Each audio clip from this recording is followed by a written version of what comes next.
Morning, everyone. We will call the meeting to order at 9:01 a.m. this morning. In the true spirit of reconciliation, we acknowledge all those who call this land home now and for thousands of years in the past. May we respect each other and find understanding together and recognize the benefits that this land provides to all of us. If we move down and take a look at our proposed agenda, we have two time commitments this morning. We have a 9:30 a.m. Delegation with the SMRID, and at 10:30 a.m. MP Rachael Thomas is planned to join us.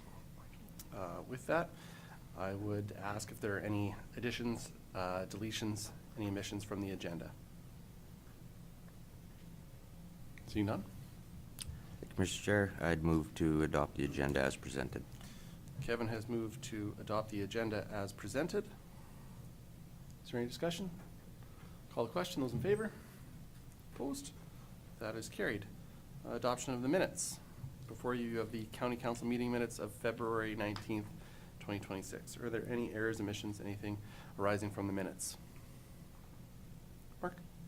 Thank you, Mr. Chair. I'd like to move the adoption of council meeting minutes of February 19th, 2026. Thank you, Mark. Mark has moved for the adoption of the County Council meeting minutes February 19th, 2026 as presented. Any discussion? Call the question. Those in favor? Opposed? That is carried. Thank you to Deputy Reeve Curvis for chairing the February 19th meeting. It was nice to take an extended family day with the family on that week, so appreciate John chairing the meeting. And he is currently on a vacation, so John won't be joining us today. I've had a request to maybe just rejig our agenda slightly, so if we could we please move to item F1.4, capital project update. We'll start with Devin. Devin?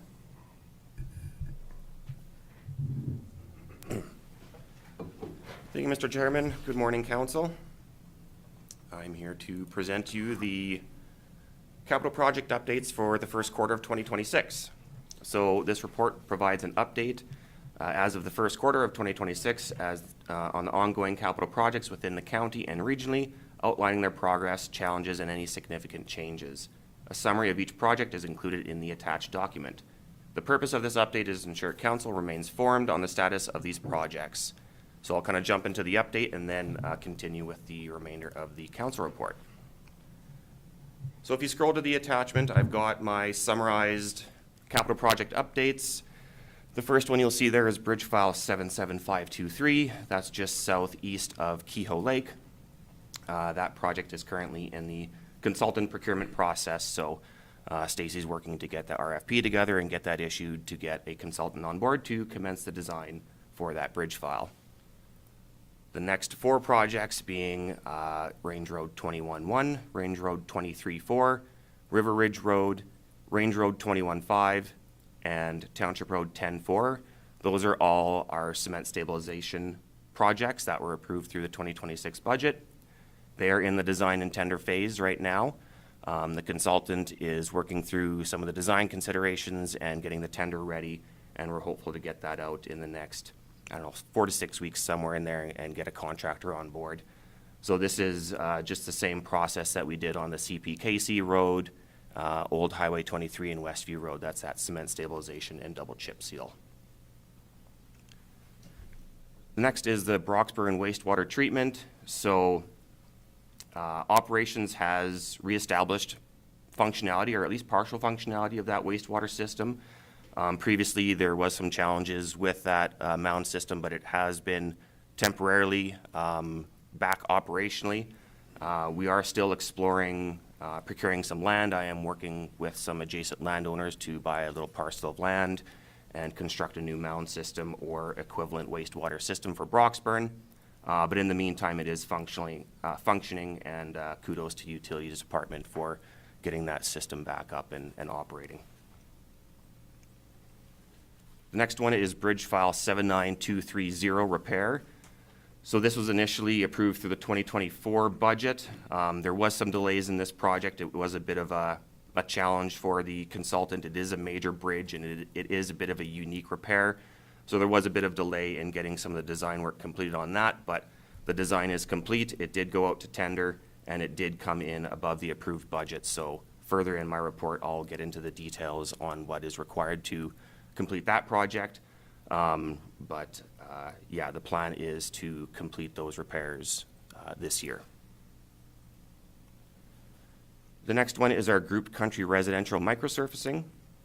So Mountain Meadows and St. Marie Estates was completed last year, and Park Lake Estates tender has been awarded, and we're anticipating construction will commence in the spring or summer of this year. So I'm not sure if you've had a chance to look at Mountain Meadows and St. Marie Estates, but they turned out very well. West Can did a great job out there, and Park Lake Estates, just due to the condition of the surface itself, we're going to take a little bit different approach, and we're actually going to mill up that top surface, place it back down, and do a thin lift overlay, and essentially achieve similar results to the microsurfacing.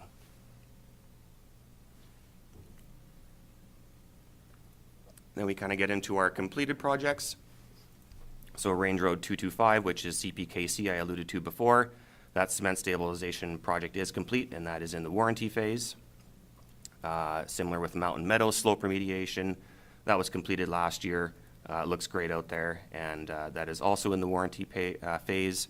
Sanitary sewer lining, that was for Shaughnessy, where we had some old clay pipes that were risking failure that we lined, and then also Broxburn, we had some significant infiltration to our wastewater system through manholes and dead ends. So we sealed those manholes up, sealed all those dead end legs up, and greatly mitigated the infiltration out there, which is partly contributing towards the wastewater septic mound issues that we experienced over the past few years.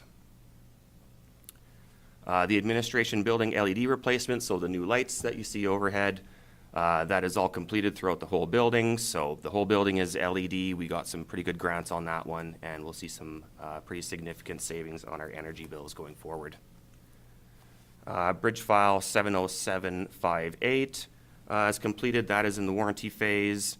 Project went very well. Same with 79595. We used a contractor that we had never used before, and they did a bang-up job. We were very happy with their product, and at the end of the day, they did a great job. They were ahead of schedule, and very pleased with their work. So those two bridges went very well, and they are completed and in the warranty phase as well. And then the Shaughnessy Lagoon and road upgrades, that is also substantially completed. All the lagoon upgrades, the transfer structures have been completed. Logan Street has been completed. The underground utilities. Very minor cleanup work remaining, but that one is substantially completed and in the warranty phase as well. Before I get to the regional, is there any questions on county capital projects? Thank you, Mr. Chair. I think you lumped it in with a few, but I just would like clarity on the Picture Butte Golf Course Road. What is the intended outcome there? So that one, we're intending to do this cement stabilization and double chip seal as well, that we did on CPKC Road, Old Highway 23 and Westview Road. I do have that impact to the public as yellow just because it is a dead end road, so, and a pretty busy golf course. But I've already been in contact with the golf course and trying to schedule this around any major tournaments or anything like that and try and minimize the impact out there for them. But it is that cement stabilization and double chip seal is what you'll see at the end of the day. You're welcome. Any other questions for Devin at this point? Okay, so our regional projects. So we've got a few regional projects going with some of our regional partners. The Horsefly Spillway, pretty significant project that we've been working on for quite a few years. So there are several phases, so I just kind of put the status of every phase in here because it can be a bit confusing. So phase 1 was completed. That's the Tabor Lake to the Old Man River. Phase 2A is under construction currently, so that's basically from Highway 3 to Tabor Lake. Phase 2B is in the design phase right now, having some challenges with CPKC and some of the design work that has been completed. Some changeover in staff at CP has resulted in some significant design changes, so MP is working through that currently. And but we don't have a time frame right now on tendering because we are dependent on CPKC approving those designs because we are going under their rail tracks. So that is in the design phase right now. And then phase 3, which is the upper reach from the spillway and some downstream canal work, was also completed. The Malloy South Coaldale Stormwater Management Facility construction is coming along really good. I'm not quite sure the exact percentage they're at right now, but I believe that things are going well out there. Town of Coaldale is happy with their progress, SM as well, so that project seems to be coming along nicely. The accessibility to water through enhanced irrigation network study, that's that study where we partnered with the SMRID and LNID to identify projects where we could potentially identify some water savings, and then those water savings could then spur future discussions on some potential partnerships and utilization of that water savings. So that's in process right now, and we are having regular meetings with those with SMRID and LNID to make sure that that one's moving along. Malloy's Phase 2B, so that's the raw water reservoir redeployment. That was completed as well, and that is in the warranty phase. And then the regional water and wastewater concept studies that we partnered with a few of our regional partners, that is completed as well. And I believe that study is in the province's hands right now for further discussions. So is there any questions on the regional projects before I jump back into the report? Go ahead. Thank you, Mr. Chair. Just Tabor Lake, is that the Sugar Factory Lake? That's right, yeah. Okay, You bet. thank you.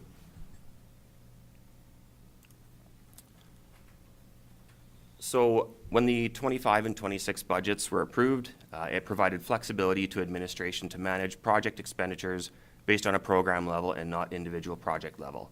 However, previous capital projects do not provide administration this flexibility. So Bridge File 79230 being approved in 2024, I do need to come back and get your approval to approve that budget increase. The original budget was $200,000. We're looking at an additional $135,000 based on tender results for a total project budget of $335,000.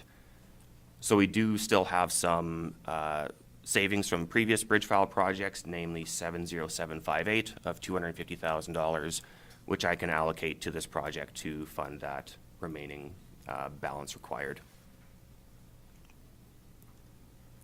And the recommendation I have for you today is that County Council approve a budget increase of $135,000 for a total of $335,000 funded from the Bridges and Paved Roads Reserve for the Bridge File 79230 repair project.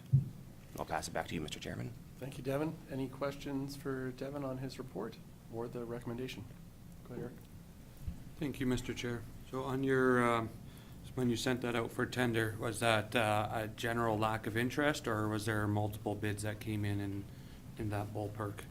So it is very specialty work. There's not many contractors in the province that can do it, and we did get one bid on that one, and that was Volker Steven. They do this work all the time for the province. They are in contract with the province, so very confident they'll do a great job, but we did get one submission on that, yeah. Thank you again. So whereabouts is that one? So that's the KIP overpass, just north of Colehurst. That's the only major bridge that the county currently owns, so when we have to do work to it, it's pretty significant dollar-wise. Any other questions for Devin? Eric? Thank you, Mr. Chair. Then I'll approve the recommendation that County Council approve a budget increase of $135,000 for a total of $335,000 funded from the Bridges and Paved Roads Reserve for the Bridge File 79230 repair project. Thank you, Eric. Is there any further discussion? Eric has moved that County Council approve a budget increase of $135,000 for a total of $335,000 funded from the Bridges and Paved Roads Reserve for Bridge File 79230 repair project. Any further discussion? Call the question. Those in favor? Opposed? That is carried. Thank you, Council. Devin.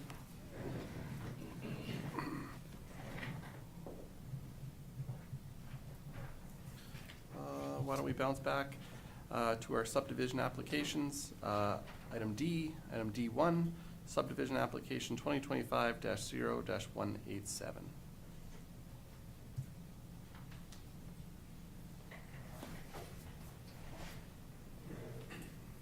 Morning, Kaylin. Good morning, Steve.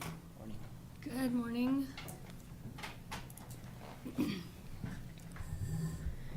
Good morning, Mr. Chairman and Council. We have two subdivision applications for you to consider as a subdivision authority. This first application in front of you is subdivision application 2025-0-187. It is within the southwest quarter 5/8/20 west of the 4th. It is to create a 3.44 acre title. I'll just pull up the map. So it is located directly southeast of the city by about 3 miles and a quarter mile north of Highway 508 and 1 mile west of Highway 4. And here is the aerial. And like I said, it's to subdivide a single 3.44 acre title of an existing farmyard from a 65 acre title. And with that, I will pass on to Steve for the recommendations. Good morning, everyone. So this first application in front of you, it is for a portion of land that was redesignated by council to group country residential back in 2023. That was in conjunction with the Country Crossroads Estates Area Structure Plan. And this proposal is to accommodate an initial subdivision of the land that corresponds to the lot boundaries as that was outlined in the area structure plan for the existing yard and residence that's on a portion of that parcel. So that ASP had outlined that there could be 17 lots with a minimum 3 acre lot size in this area. And the plan was designed around that. So this first application here is just to initially subdivide a 3.44 acre lot that has existing yard on it from that parent title. So with this application, what's that 3.44 acres removed, the remnant 62.44 acre will remain on the residual title as it's agricultural land. There's a dugout just behind the yard there that will stay with the remnant agricultural portion.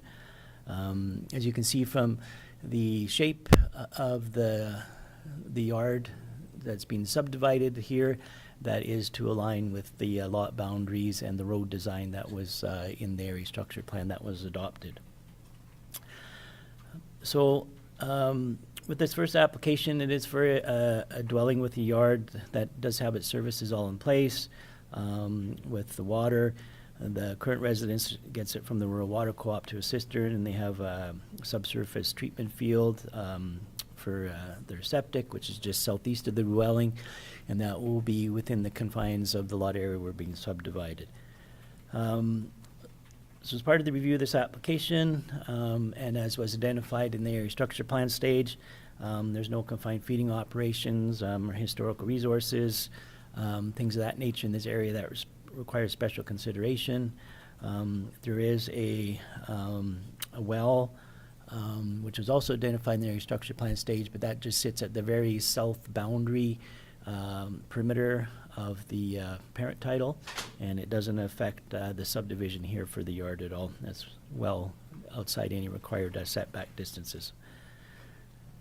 So with that, the application does conform to the land use bylaw and the group country residential zoning and the standards, and it also aligns with the area structure plan and the minimum 3 acre lot size they had established in that plan.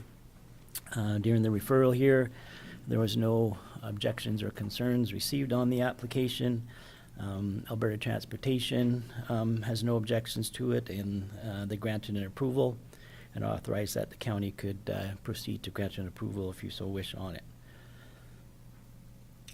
So on that basis, and with it deemed to comply with both the area structure plan and the land use bylaw and the county's municipal development plan criteria, the recommendation is in front of you to approve it. Part of that will be that they'll have to pay a municipal reserve payment on that area coming out at the market value of $17,000 per acre. So on this initial lot, it's about approximately $5,848 they'll have to pay for the MR. We'll put a deferred reserve caveat on the remainder part. So if in the future they come back to complete and continue on with the group country residential portion, they'd have to pay that MR at that time on any future subdivision application. So on the basis of the MR payment to the county, the other conditions would be the standard that the taxes are paid up to date. They would have to enter into a development agreement with the county. Part of that is just in accordance with the area structure plan. In the future, if that other remnant area was subdivided out, They would have to take access off the local internal road rather than the west municipal road allowance that they currently do. And then plan a survey, and the fourth condition on there was any easements required. Since I sent the package out to you for your agenda, we have heard back additionally from Fortis, who doesn't require anything. But with those conditions as outlined in their reserve payment, the recommendation is to approve as presented. Thank you, Steve. I'd open up to council for any questions. Kevin? Thank you, Mr. Chair. So the dugout, that doesn't feed that residence at all? Is that for irrigating that whole 62 acres then? Yes, they don't need the dugout for the yard. Okay. For the yard, for the house, for the potable, they are on the rural water line for that one. Okay. And then a well for irrigating their irrigation on the yard. Yeah, part of the, ultimately, when that ASP is, if it does come forward to be further subdivided out, that's been incorporated in the area structure plan as part of the further lots and design in there. Okay. Thank you. Any other questions? Lauren? I would move that subdivision application 2025-0-187 with the conditions. Thank you, Lauren. Lauren has moved the recommendation, the subdivision application 2025-0-187 be approved subject to the conditions as outlined in the draft resolution.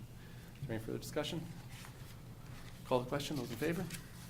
Opposed? That is carried. Our second subdivision for today, subdivision application subdivision application 2026-0-008. Kaylin? Thank you, Mr. Reeve. So subdivision 2026-0-008 is located on Lot 5, Block 1, Plan 991-1549, and then Lot 1 in the same block and plan. And so it is part of Northwest Quarter 27919 west of the 4th. And this is a specific reconfiguration of titles. It is located 2.5 miles west of the hamlet of Chin. I'll scroll down for you. And a mile north of Highway 3. Where's the aerial? There we go. Start with this one. So specifically, this one is a former irrigation canal title that was 9.47 acres and consolidating that title into the existing country residential lot and enlarging that lot from 5.9 acres to 6.6 acres. And then the agricultural title would take the remainder, and so it's currently 145 acres, and it would be enlarged to 153 acres. And with that, I'll pass it to Steve. Yeah, Mr. Chair, so this application in front of you is just to assemble some land, largely driven by the SMRID, and the canal that was through this core section there has been put into a pipeline. So part of the agreement with the owners in this area here is that the SMRD would sell and transfer that portion of the former canal right-of-way to them on the basis that it be consolidated into their titles. So that's the purpose of this application. So as mentioned, there is a acreage, 5.96 acreage kind of in the southwest corner there. So part of the front of that will go to their lot. And this was a corner parcel that was created back in 1999. So there'd be approximately the 0.64 acres of the former canal right-of-way to be consolidated into that smaller yard portion. And then the adjacent agricultural title will be enlarged by approximately 8.79 acres by adding that canal along the west and north boundary back into the quarter section, thereby enlarging it. So in the end, the current three titles are in there would go down to by basically amalgamating that former canal right-of-way, which was a titled canal right-of-way rather than just like an easement, into the land holdings of the two owners there. So with that, all the adjusted parcels will physically connect to the west municipal road allowance of the county for access. As part of the review of this application, there is an abandoned gas well located within the quarter section. But it doesn't affect what we're doing here with the consolidation and the canal, so that's not an issue at all. So part of the circulation referral on this, there were no objections or concerns received on the application. The proposal as presented does comply with the county's bylaw and subdivision policies for reconfiguration and realignment of land. So on that basis, have recommended an approval to you as outlined in the draft resolution there. And that would be on the basis of the taxes are paid up to date, development agreement, if the county needs it, is entered into. And the third condition, the important one of the consolidation happening by a plan of survey, so that parcel becomes part of the others and there's no standalone portions, or it can't be severed in the future without an application coming in front of you as the subdivision authority. So on that basis, the recommendation is to approve. Thanks, Steve. I would open it up to council for any questions or discussion you might have. Okay. Thank you, Mr. Chair. I'd move that subdivision application 2026-0-008 be approved, subject to the condition as outlined in the draft resolution. Thank you, Kevin. Kevin has moved the recommendation subdivision application 2026-0-008 be approved, subject to the conditions as outlined in the draft resolution. Is there any further discussion? Not, call the question. Those in favor? Opposed? That is carried. Thank you, Kaylin. Thank you, Steve.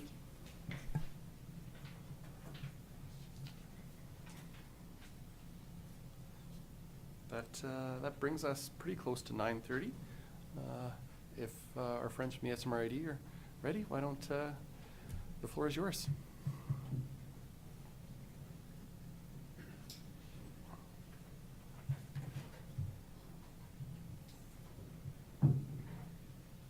Able to see the presenter view? Yeah, I can send that over. Tori, let me just take 5. Yep.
Do I start? Or- Yeah, Oh, if okay. you don't mind introducing Um, yourselves, and the floor is yours. Yeah, no, appreciate it. Thank you, Council, for having us present here today. My name is Travis Jeremia. I'm with the St. Mary River Irrigation District. With me is Dylan Postman with MPE. So Dylan's a technical project manager. I'm the owner's representative for the project. And with us here today is our General Manager, David Westwood, that can help answer any questions that may come up during this presentation. I'm here today to present to you guys the Chin West Dam Rehabilitation Project. It's a significant project. I believe I was here in 2022 to meet with this council to present on the project at that time. There's been some substantial changes to that project, and we'll go through those as part of this presentation. So the agenda that I've got laid out here, we will go over the goals that we're hoping to achieve of the project and a description of the overall activities. We'll cover the overall layout of the project, and we'll go through the anticipated stages of construction and the corresponding scheduling that goes along with it. And then finally, we'll touch base on a few particular items that pertain to the Lethbridge County and the roads that we're impacting throughout the duration of this project. Can you guys hear me okay? Yeah. So the priorities we are aiming to achieve by this project are to, first of all, replace the 70-year-old low-level outlet structure, which is really the bulk of the effort that's going into this project. Additionally, we will be stabilizing the existing Chin West Dam, primarily achieving this by flattening the back slopes and spreading the load out over the foundation that the dam is situated on. We will then move on to abandonment of the existing low-level outlet structure once the new one has been put into service. And then we will be wrapping up the project by raising the West Dam by a total of 4.6 meters from its current elevation. And this will make more sense in preceding slides. One aspect that we're not going into a lot of detail on this slide, but I'll cover on a subsequent slide, is the excavation that we need to undertake inside the reservoir post-construction of this project, and I'll explain that on a slide here. The total volume of earth that we're anticipating on moving on this project is 2.4 million cubic meters of clay overburden, but mostly clay shale bedrock. The structural concrete volume that will go into this project is in the order of 5,300 cubic meters. To put that into perspective, the Chin Chute project, which we wrapped up in 2025, used roughly half that volume of structural concrete. Additionally, we'll need 102,000 tons of filter drainage sands to make up the drainage blankets that go into building the dam embankment. And then approximately another 100,000 tons of riprap armoring for the inlet channels and the outlet channels and the face of the dam once it's done. So if you just give me a second here, I am going to try to get the laser pointer working. There we go, that's working.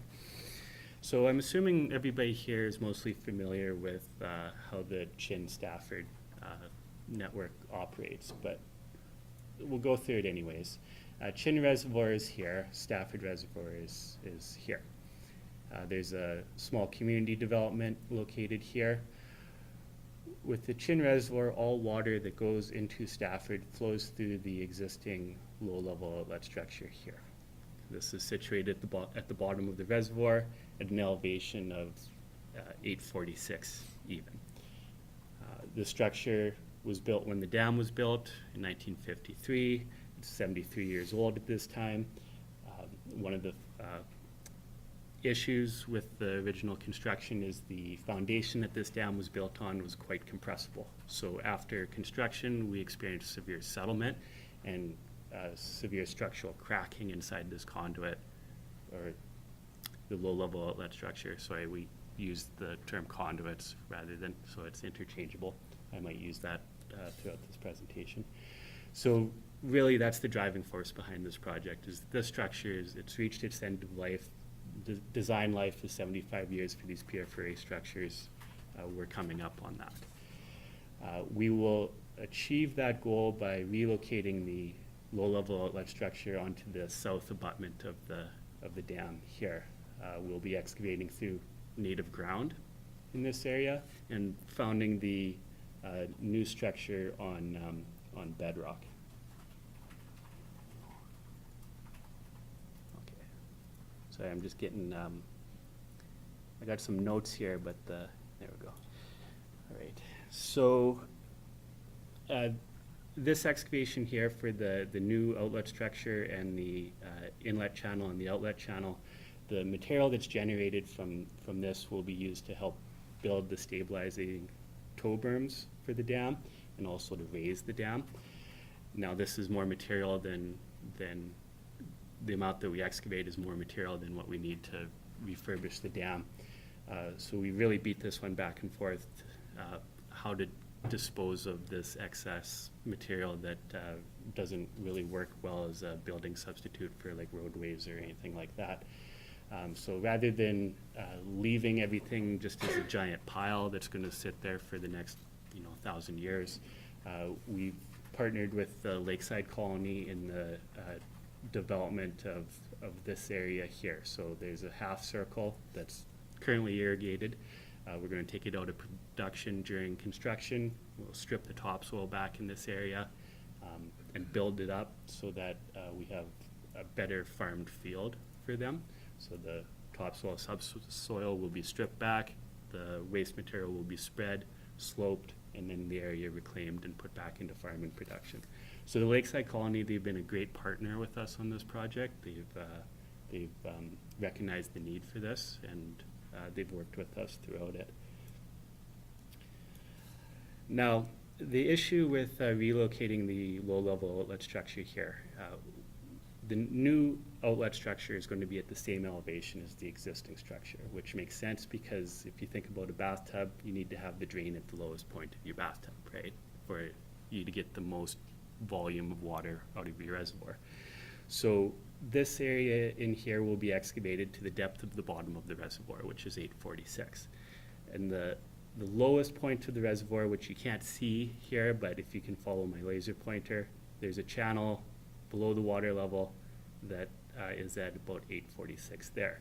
The problem is that in this area here, we end up with a bit of an embankment below the water level. So in order to go get that material, we explored the idea of dredging, and ultimately have more or less ruled that out because of the materials that we need to dredge don't lend themselves well to dredging. So once this whole project is completed, at some point we're going to do a coordinated drawdown of the reservoir, likely over an off-season. We will communicate that well in advance to our irrigators. That way in the winter off-season, we can go in and excavate this out and get a proper channel that connects into the reservoir so that we have the full storage of Chin Reservoir going forward. We will time this up with other projects that are taking place during the larger Chin expansion project, such as the Alberta Transportation replacement of the Highway 36 bridge. There's some work that we need to do on existing pump structures around the reservoir, and also some works that we'll need to install at the east end of the reservoir to facilitate filling of the expansion area once that aspect of the project is ready. So our current status, for sure, yeah. Sorry, thank you Yeah. for, I'm just wondering on Stafford Reservoir, does the water not come in from the north into the reservoir and then flow into Chin? No, Oh. no. Isn't there a canal coming in on the north end of It- Stafford? It exits from Stafford. Exits. Yeah, Oh, okay. yeah. So, I don't have That's okay. I don't have a drawing to show that. No, but I yeah. always thought it was the other way around. Yeah, yeah, so it, from Chin, so water flows from Raymond, right, past your Right. place, Yeah. right? And then, to Chin Reservoir, and then Chin is higher than Stafford, flows out through Stafford and then north all the way to Medicine Hat eventually, right? So. Any other questions? No? Okay. So the current status of our project, we on February 11th put the project package out for a request for qualifications. So this is being advertised to prospective contractors. They're expected to submit proposals and return those proposals to us by March 16th. We will then screen those proposals to make sure, yes, we want to work with these contractors. We think they're capable of doing the project satisfactory. From there, the next step will be tendering. So tendering, we anticipate, will start the 1st of April. It'll take place over a period of 4 weeks, at which point tender will close on April 30th, and then we'll go through contract award, reviewing of the bids, and ultimately the soonest we can expect to see any mobilization efforts out there will be May of 2026 this year. We'll get into the more detailed aspects of the staging and the scheduling of the project. So one of the first tasks or aspects of the project that are going to take place is the construction of a public bypass road. The location of this is going to make more sense as future slides work their way through. This will be a 6-meter road top, single lane. When I first come here to present to council in '22, we were talking initially about shutting this whole roadway down for a period of 3 years, which was going to be the construction. We took this back to the drawing board and determined that, there's a way that we can make this work where it's not so much of a burden to the local residents. They never really pushed back on us. They expressed some displeasure, but they ultimately understood why it is that we're doing this project and the limitations that we had, in executing this. So we felt this was a really good compromise for the regular users of this roadway, understanding that some own land on both sides of the Chin-Stafford complex. So an important consideration is travelers should expect delays coming through this area. And there'll be traffic control set up by the contractor at both intersections of this regulating flow, because it will be a one-way roadway. A cofferdam will need to be constructed for construction of this project. The timing of this can vary. Generally, the cofferdam will be installed in July or August of the irrigation season, because that's when the Chin Reservoir is at its lowest. This can take place in either 2026 or 2027, so it's going to be a decision made by the contractor and how they want to schedule out their work. That's kind of all I wanted to say on that. So with this excavation here for the new outlet structure, you can kind of see why the routing of the public bypass road takes the shape that it does. So in this area, we are having to excavate through 34 meters of soil and bedrock to get down to the bottom of the excavation. From there, we will, pour our structural concrete and build the structure up. And there'll be a dam dedicated to this low-level outlet structure once it's all done. So we excavate, build the structure, fill it back in, and then commission the structure to make sure that the gates and everything work prior to relying on it full term. During that process, so this aspect will be happening concurrently as excavation is taking place. Because of the needs to stabilize the dam, a tow berm in this area in red will be constructed in this area, but it won't extend all the way across the dam, because the existing outlet structure needs to remain operational during the period of construction. So we'll stop at a point and make sure that we monitor the settlement that takes place in the subsoils and such like that with instruments that we install on site. Finally, once the low-level outlet structure and the outlet dam are constructed, The inlet channel, which will require the cofferdam to be installed in this area here, will be excavated, as well as the outlet channel will be constructed and armored. And then at this point, the structure will be operational and we can put it into service. With that structure now operational, we can move on to abandonment of the existing low-level outlet structure. And I'll go into a little bit more detail on that in another slide. Once that's abandoned, we can go back and we can finish off our tow berm on the backside of the dam. Once that's complete, we can work our way towards raising of the west dam. So the overall Chin Reservoir expansion project, on top of relocating the east dam 10 kilometers from where it is, we want to raise the water level of the reservoir by 2.6 meters, up to an elevation of 864. 864, to put it into perspective, if you've driven this roadway, that's the top of the dam currently. So to accommodate that water level raise, we have to raise the dam surface by 4.6 meters. During this period in time, this roadway will need to be closed because we can't have public vehicles interacting with the construction equipment.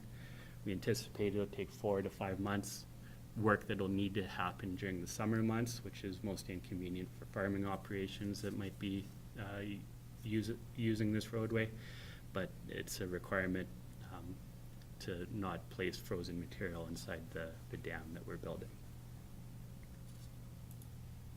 And finally, the dam is wrapped up. So the schedule that I have presented here will correspond to this optimistic schedule that I have shown here. So we're looking at it, best case, 41 months of construction. On a more pessimistic or conservative side of things, it can take up to 56 months to see this project through. So part of the request for qualifications that we're getting from our contractors is an input from them on what they anticipate the schedule will be. Is there any questions on that?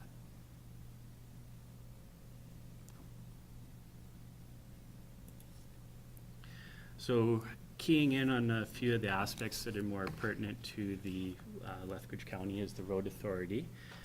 The public bypass road, so this avoids the full shutdown of Range Road 182A.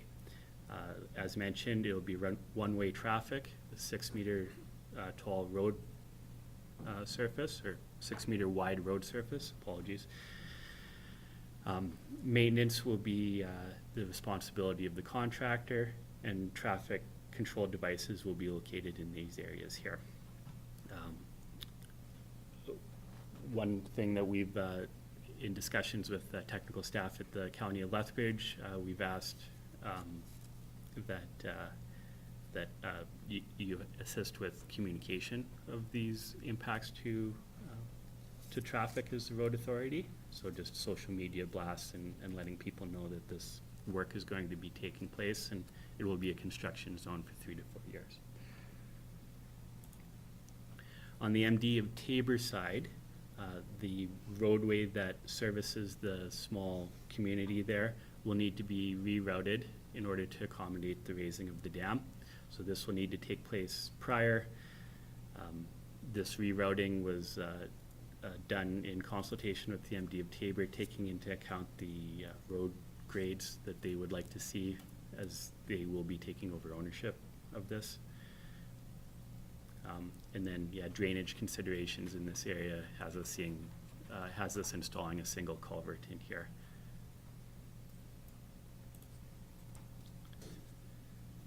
As far as the raising of the dam goes, as I mentioned, raising it by 4.6 meters, it's a substantial amount of earth fill and equipment that's going to be required to take this on. Again, estimating 4 to 5 months to see this through, and we're requesting assistance from the Lethbridge County to communicate that this area will be closed for public while this is taking place. And this will be occurring likely year 3 year 4? Yep. Yeah. It's the last aspect of the project, and it can't be done until later. The finished roadway, we've taken we put it to the transportation team within MP to define the curves as well as the vertical curves for the roadway. We've straightened out the alignment because as that dam is built, we're building on the backside rather than over the existing center line, so the alignment slightly adjusts. So we've taken out some of the curves that naturally exist there right now. On the MD of Tabor side, the grade coming down currently is 10%, and that's going to remain at 10% post-construction. On the Lethbridge County side, it's currently coming down at 9% in this area, and we'll be slightly steepening it to 10%. And the speed limit comment, it'll make more sense on this next slide here. We propose, when it comes to traffic safety devices, we propose using cable barriers. After consultation with Lethbridge County, we were trying to decide between W beams and cable barriers. I think it was felt by county staff that the cable barriers presented less of a maintenance problem in terms of maintaining snow drifts that occur during the winters here. There's some nuances that go along with cable barriers in that specialized crews need to maintain them should they get damaged. This will be an improvement on the existing dam site because we have a barbed wire fence that's barely hanging together on the west side and nothing on the upstream side. So we think this is a big improvement. So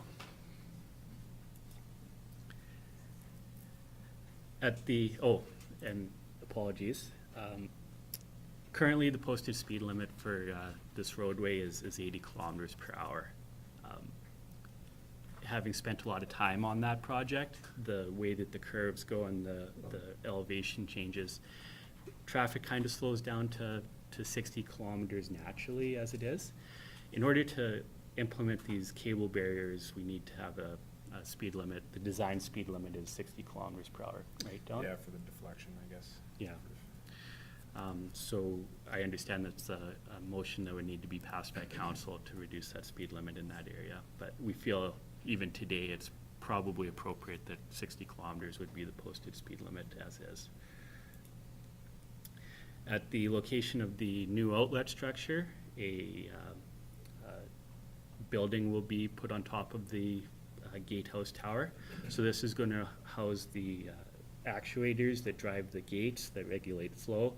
It'll include our electronic equipment and SCADA equipment so that we can remotely operate the site. And inside there will also be a generator. So it's going to look pretty much identical to this building built in 2014 at the Little Bow Reservoir when that project was completed. And just a little bit more detail on this. So we've offset the structure so that we're not right on the edge of the roadway. And then we've created some designated parking areas in here so that our operators are not parking on the roadway when we're working in the buildings. The added benefit too is that should we ever need to do maintenance on our gates, we can put a crane in here and the crane can set out its outriggers and we can lift the gates through the sunroofs that are inside the building right here. One comment on jersey barriers. So on the front of the structure here, we have air vents that allow air to flow down into the backside of the gates. These will be protected with concrete jersey barriers to deflect any stray vehicles that might go a little off course towards the building. The existing low-level outlet structure. So as I mentioned, when this was built, we experienced significant settlement inside the structure. Structural cracks formed. It's been an ongoing maintenance item for many years for us. So the primary goal, at the very least, is from this gatehouse tower here to the downstream, that is filled with concrete. And that will achieve that goal. We have the option of filling the structure all the way, so I didn't provide a good cross-section here of what this looks like, but at this point here, gates slide up and down and regulate flow through the tunnels. There's intake tunnels inside the reservoir on this side here. We could choose to fill the upstream side with concrete, but there's also the opportunity to just decommission the bottom end of the structure and retain this gatehouse tower and the upstream conduits, which are in relatively good shape. 50 years of service wouldn't be beyond reach. And it could be repurposed as a pump well for irrigation purposes or raw water intakes. So we've reached out to both Hill Ridge and Lakeside colonies. They've expressed interest in installing pumps in these and taking piping up the hill and irrigating dry land that is north of Chin Reservoir there. We also did discuss the 5th gate well being taken over by the town of Tabor for a raw water intake source, which they've declined. But I understand that there's some conceptual studies looking at regional water treatment plants that this could benefit. Considering the cost of a new structure is millions of dollars when you consider the earthworks and the environmental approvals to achieve such a project.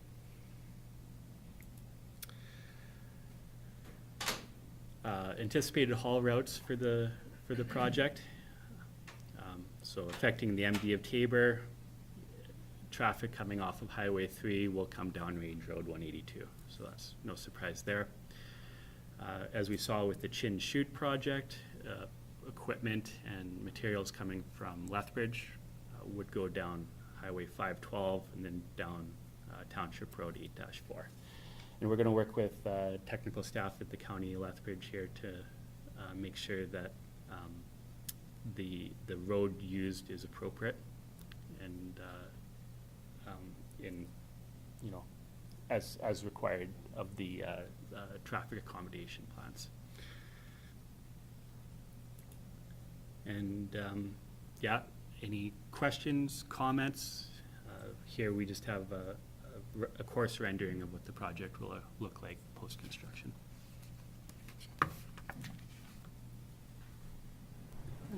Any questions?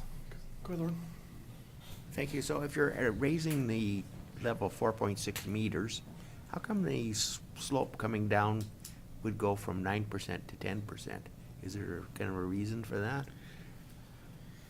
Basically to save quantities, because you've got to cut into the coulee all the way up, so increase the cost by significantly.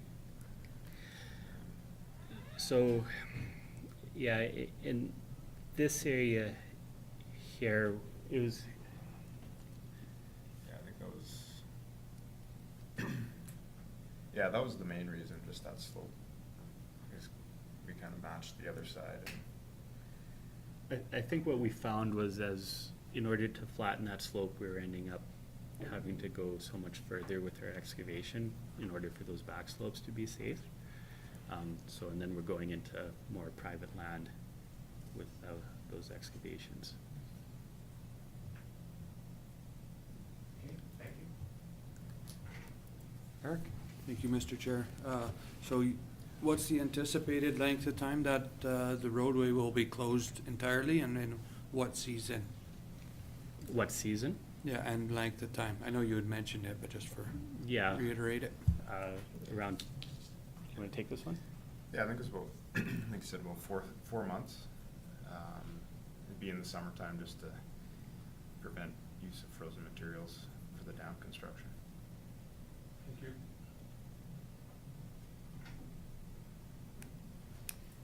Any other questions? I think it's exciting. I think everybody that's passionate about agriculture, irrigation, what this project means and the greater scope of the project means for irrigation in southern Alberta. I think it's exciting. I think it's great that you're working with with Lakeside, and having Lakeside and Hill Ridge engaged in this, I think they're probably two of the more directly impacted parties by this. So glad to see that you're working hand in hand with them. And yeah, I mean, selfishly, it'd be great just to see that haul route going north up to Highway 3, but understanding the need to, to obviously access it from the west. Again, fortunate that I believe there's only one residence directly off of that road. However, I know that, those owners and others on that road are also quite vocal, having experienced some irrigation-related traffic to some previous upgrades. So appreciate your cognizance about that. But overall, I think very exciting project. Exciting to see projects of this scale happening within the region. And if there's no further questions, just want to thank you guys for coming today. I appreciate the update. And yeah, if there's anything else, please stay in touch. And thank you. Thank you. Okay, thank you. Why don't we take a quick 10-minute recess and reconvene at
Development permits? Yep. Okay, thank you. We'll call the meeting back to order at 10:17 a.m. this morning. We do have our 10:30 delegation, but for the time being, we'll move down to department reports, development and infrastructure, and our development permit.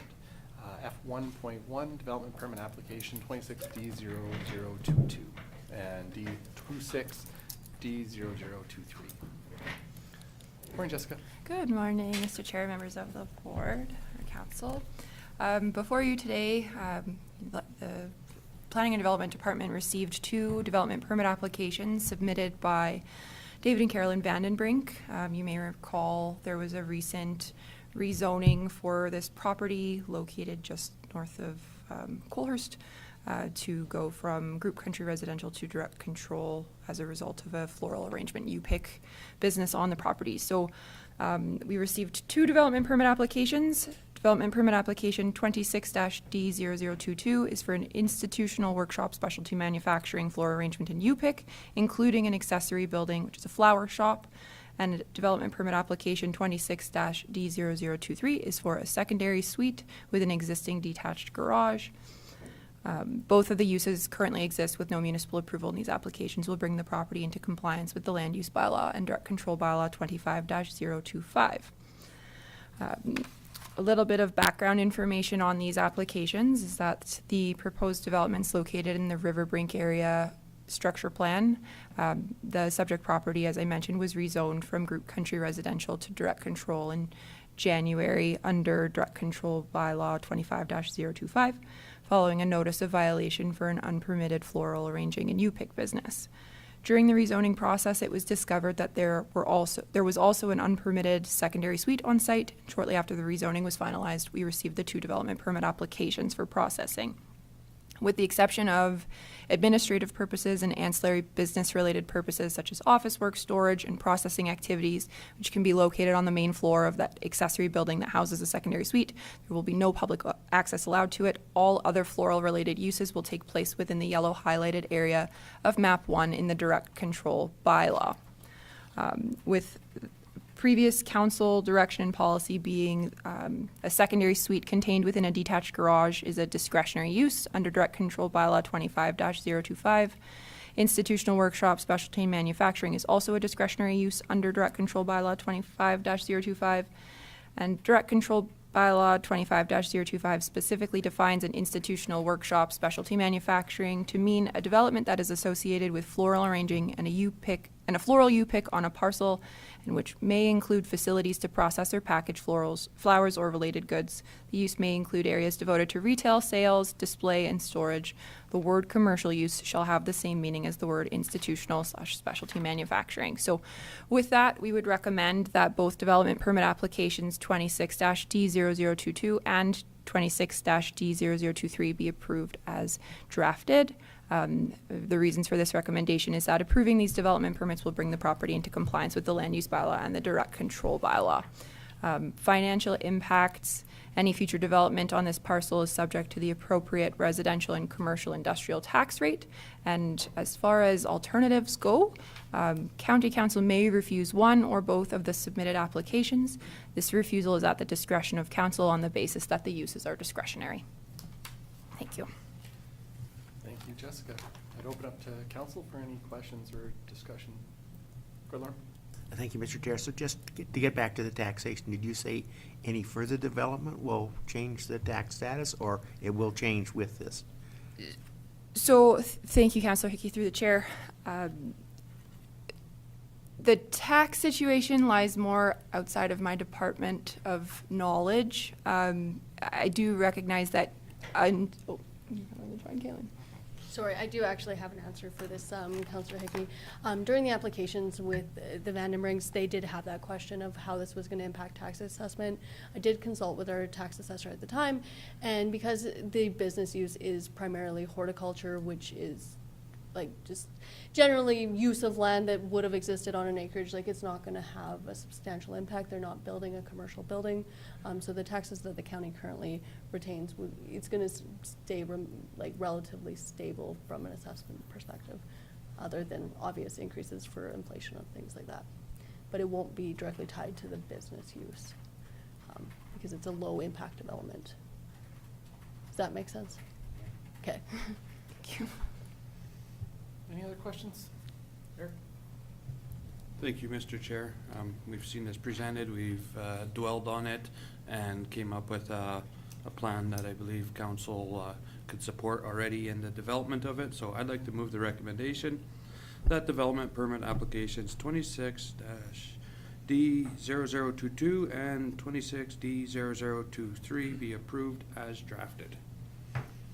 Thank you, Eric. Eric's moved the recommendation. Is there any further discussion? Eric's moved that development permit applications 26-D0022 and 26-D0023 be approved as drafted. There's no further discussion. Call the question. Those in favor? Opposed? That is carried. Thank you. Thank you, Jessica.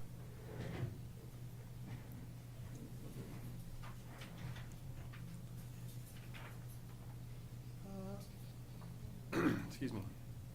Item F 1.2, Bylaw 26-005, amendment to the Municipal Development Plan to amend Part 4 Plan policies relating to large-scale commercial solar collection. Kaylin? Thank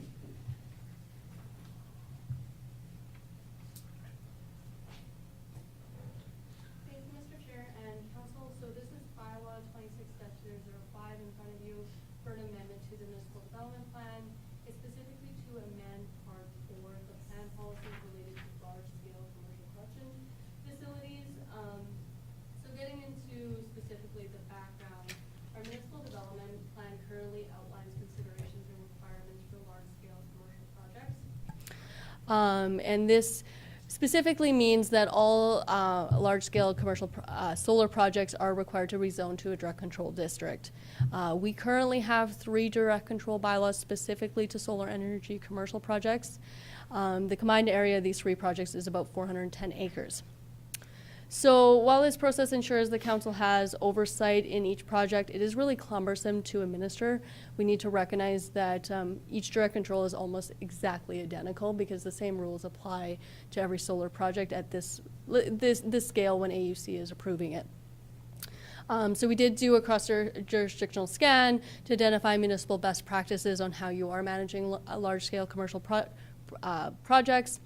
There was different scales of where different municipalities landed. Examples include actually having solar projects as a discretionary use in your rural agricultural district, creating a dedicated solar district or an overlay zone, regulating development through direct control. So it's varying approaches between municipalities. So administration has recommended a balanced approach by redirecting rezoning decisions to redesignate to a solar energy commercial overlay district.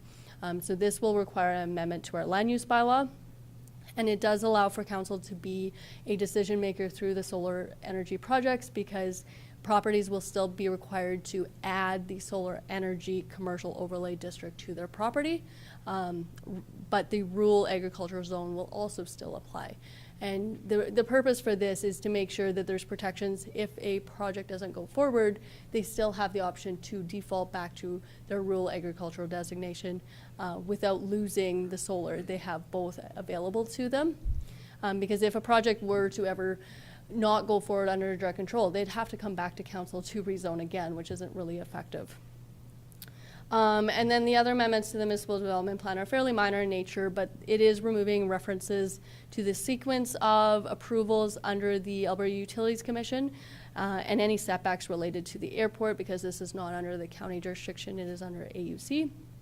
And we do need to acknowledge that Municipal Government Act, Section 619, approval granted under AUC does prevail over any municipal statutory plan.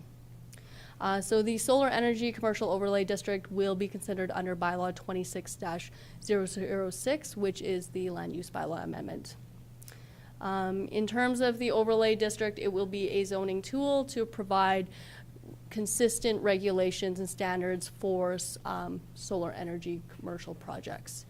So across the board, every large-scale commercial project will have to meet the same standards for Lethbridge County. And so in circulation, we did meet our requirements under the intermunicipal development plan to circulate it to all 11 of our adjacent neighbors. We did receive comments back from 3, all of which indicated they had no comments or concerns. So the recommendation before you is to pass first reading of Bylaw 26-005, so it can be scheduled for a public hearing. Alternative to that, you can table first reading if you have any further questions. Thank you, Caitlin. I would open it up to council for any questions or discussion you might have. Go ahead, Kevin. Thank you, Mr. Chair. I would move first reading for bylaw 26-005. Thank you, Kevin. Kevin has moved the recommendation that bylaw 26-005 be read for a first time. Is there any further discussion? Go ahead, Eric. Thank you, Mr. Chair. So is this going to be adjusting at all our, I believe we have a cap on the maximum acres of solar. Is it gonna be playing with any of those numbers or adjusting it? So at this point in the municipal development plan, there is a cap on the number of acres for commercial projects. So it's 1,200 acres, and really that benchmark was set as a when we should review the policy of a more comprehensive look. Because our municipal development plan is up for renewal in 2027, we are going to have to look at all of the policies for all land uses, so I anticipate solar will be discussed at that time. We are not hitting that threshold with the upcoming solar application under the next bylaw. So. Okay, and so this bylaw is not going to be adjusting that number until we do a comprehensive review? Of our MDP, correct. Okay, and then just operationally on this, so if somebody wants to do a large-scale solar, they'll come in, they'll apply for this overlay, and from there out, you can work with them, play with it, and if they don't get their application, they're still ag land. Yeah, so they still have to, it's a quasi rezoning still, they still have to come to council to get this district added to their land. So it's still a decision in front of council. The difference that administration as well as the applicant will see is we don't have to write a direct control again. And it's very redundant to have multiple direct controls meeting the same need in our land use bylaw. So it's removing that redundancy. Okay, and then if it doesn't go ahead, this is something that stays on their land forever, or it goes on land titles, I guess, and it's an established change? It's not tied to land titles, it's specifically tied to our land use bylaw. So you're correct in that the title would remain zoned rural agriculture as well as the solar energy commercial. So if they did not proceed with that project, it would remain. As we do land use bylaw renewal and updates, we would identify areas where maybe the overlay does not apply anymore. Thank you. Any other questions? Kevin has moved that bylaw 26-005 be read for a first time. There's no further discussion. I'll call the question. Those in favor? Opposed? That is carried. Thank you, Caitlin. Thank you.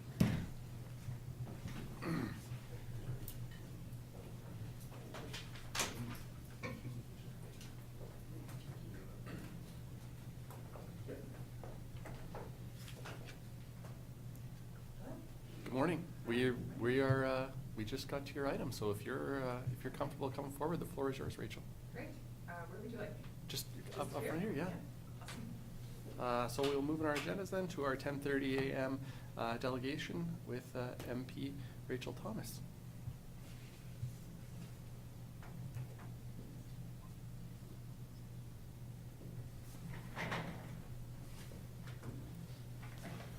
All right. Well, good morning, everyone.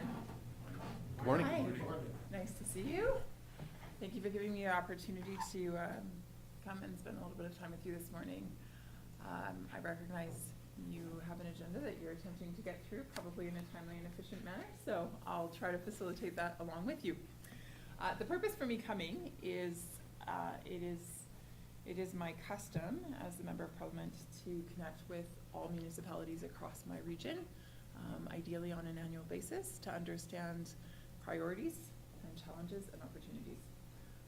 So priorities, of course, it is general practice that municipalities set some priorities for themselves for a fiscal year. and then often some long-term priorities maybe for 2 or 5 years as well. So I'd be curious to better understand that. There are also challenges, of course, that are faced, and so I would be interested in understanding that. There are likely also some things that are worth celebrating, such as the water treatment plant that was just completed in Coaldale, and I would like to better understand what that means for the county in that partnership. And then, of course, there's just further opportunities that need to be pursued going forward. And so my question to council then would be along those lines, just to better understand those things. And then it's my job to discern where I might be able to advocate for funding, and to help generate a partnership with the federal government on those things, or at least be an advocate on your behalf. And so that is, that's the goal today. So Tori, I guess, sorry, what would be helpful then is maybe, you know, it's yours to chair, of course. What would be helpful for me is if all councillors could be permitted to speak. I find that gives the most robust dialogue, and basically to reflect on these things. And so we can start, you know, with one question at a time, or we can kind of open the floor as a general conversation. Sure, maybe, yeah, absolutely. Maybe I'll just try it in some maybe broader strokes to kind of paint a picture and then work from there. That's all right. Sure. First off, thank you for coming in today. I appreciate your schedule and know how busy you are. So thank you for taking the time to come here and you know, just get a better understanding of where we're at right now. So we are actively engaging in our strategic plan as this new council that commenced in October. So we're working through that now over the next couple of months. So have more of a concrete picture of what I think the longer term vision is for this group and how they see the next 4 years, and then you know, past that playing out as we work forward. I think overall our challenges haven't really changed as much as one would think. Maybe I think we struggle with water and wastewater. I think those are two keys that we would like to continue to work on. We had a presentation earlier today from the SMRID around their plans to expand the Chin Reservoir and what that means on the west side. So obviously some excitement on the irrigation side of things, how that continues to grow. But as we will always kind of put a little asterisk beside that, as we increase those irrigated acres and we increase that intensity on those lands, it comes down to our roads and the intensity that we see on those roads. As we're able to increase production, we also see increased traffic, increased demand on our infrastructure. So that's something that we're always you know, mindful of. How do we balance that? How do we encourage that growth? How do we support that growth? And at the same time, how do we support those growers by having you know, good, solid infrastructure that's safe and can help transport those goods to market? So that's always top of mind. On the potable side, we see great opportunity within the region through Canada's Premier Food Corridor to increase processing capacity. A lot of that has to do with, a lot of that needs potable water. So how do we work to unlock that potential in the region? I know we were part of a study with a number of municipalities. We're part of another study with the irrigation districts on how we can help them identify how they can optimize their operations to prevent loss and therefore maybe turn some of that water, or sorry, make some of that water available for other uses. So trying to be creative like that. You mentioned the town of Coaldale, their investment in their potable water reservoir. So that's important, obviously, for the eastern transmission line that we have that feeds the McCain facility. It ties into that facility, and obviously important for the town's growth and the Water Commission and how we move forward on that. I think those are some of maybe the, I guess the higher level things that we're working on. I think like everyone else, we're feeling pressure as a municipality. I think, I don't want to get too in the weeds with the province, but you know, our cost of policing continues to escalate. That has been something that's been, the burden of that has been shifted to municipalities, and moving forward we see an even further substantial increase in that, going from roughly $750,000 northwards to $1.7 million by 2031, I believe. So a substantial increase, and really in reality not a whole bunch of change on the ground as far as what we see as level of service. It's more of just, like I say, the burden of who's paying for that being shifted. I think that's of concern.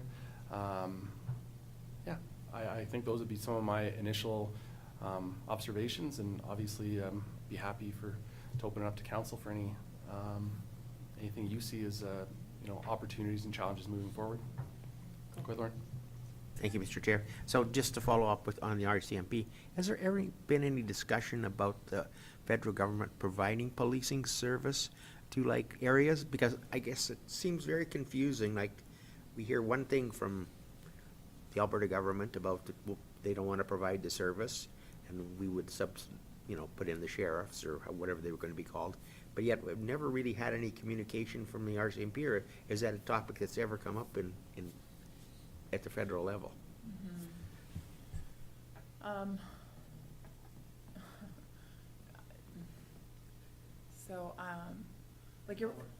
No, it's fine. I mean, obviously RCMP does fall within the mandate of the federal government. But ultimately, when it comes down to the local funding of the service within a municipality, the federal government doesn't really engage itself there. That said, you're probably familiar with the case in Coaldale, right, where their status shifted, and because of that, their cost of policing with the RCMP, it skyrocketed. And so I worked with them for years to try to get the federal government to support them in their efforts. Anyways, and so I would say my observation and experience has been that there isn't really a support available at that federal level when it comes to policing. That said, sorry, I will add one more thing, and that is I think I'll just maybe take us back a bit as well, though. Like the original, it's really interesting. Like the original purpose of the RCMP was actually to exist at a federal level. They really were originally meant to secure our borders and strengthen us as a federation. It's only within the last number of decades that we've shifted more and more and more to municipal policing from the RCMP, and therefore created these contracts that exist. I think, and so I think Danielle Smith has wanted to ask an interesting question, which is to say, do you release the RCMP from that mandate of municipal policing and shift to a provincial policing model? I'm not going to weigh in on that. I don't have a strong opinion one way or the other. That's up to the Albertan people. But it's an interesting question to ask. Obviously, it's one that Ontario has also asked earlier on and made the decision to go with provincial policing. Again, I simply just raise it for historic context, not because I have a strong opinion one way or the other. Bottom line, rural crime has increased year over year for the last, for sure for the last 7 years that I'm aware of, perhaps longer. And there is a need there for greater support. And so I do think it's something that we've got to figure out. And, with what Tori is saying, if we're going from $700K to 1.7 million, we're essentially adding $1 million in 5 years. More than doubling cost. That's significant. Yeah, that's significant. So, I'm interested in looking at that further. Any other thoughts you'd like to share with MP? Thank you, Mr. Chair. Well, thank you for coming out and visiting with us. So I actually think the concerns and what we're working on has been well laid out by our Reeve. I think we have a lot of opportunities and a lot of potential going forward as new council here, still learning what's all going on and looking forward to our strategic plan. But I did have a question on accomplishments and how things have been going in Ottawa for you. Thank you. Yeah, it's a big question. Sure, I think, I think on an economic standpoint, I don't know that,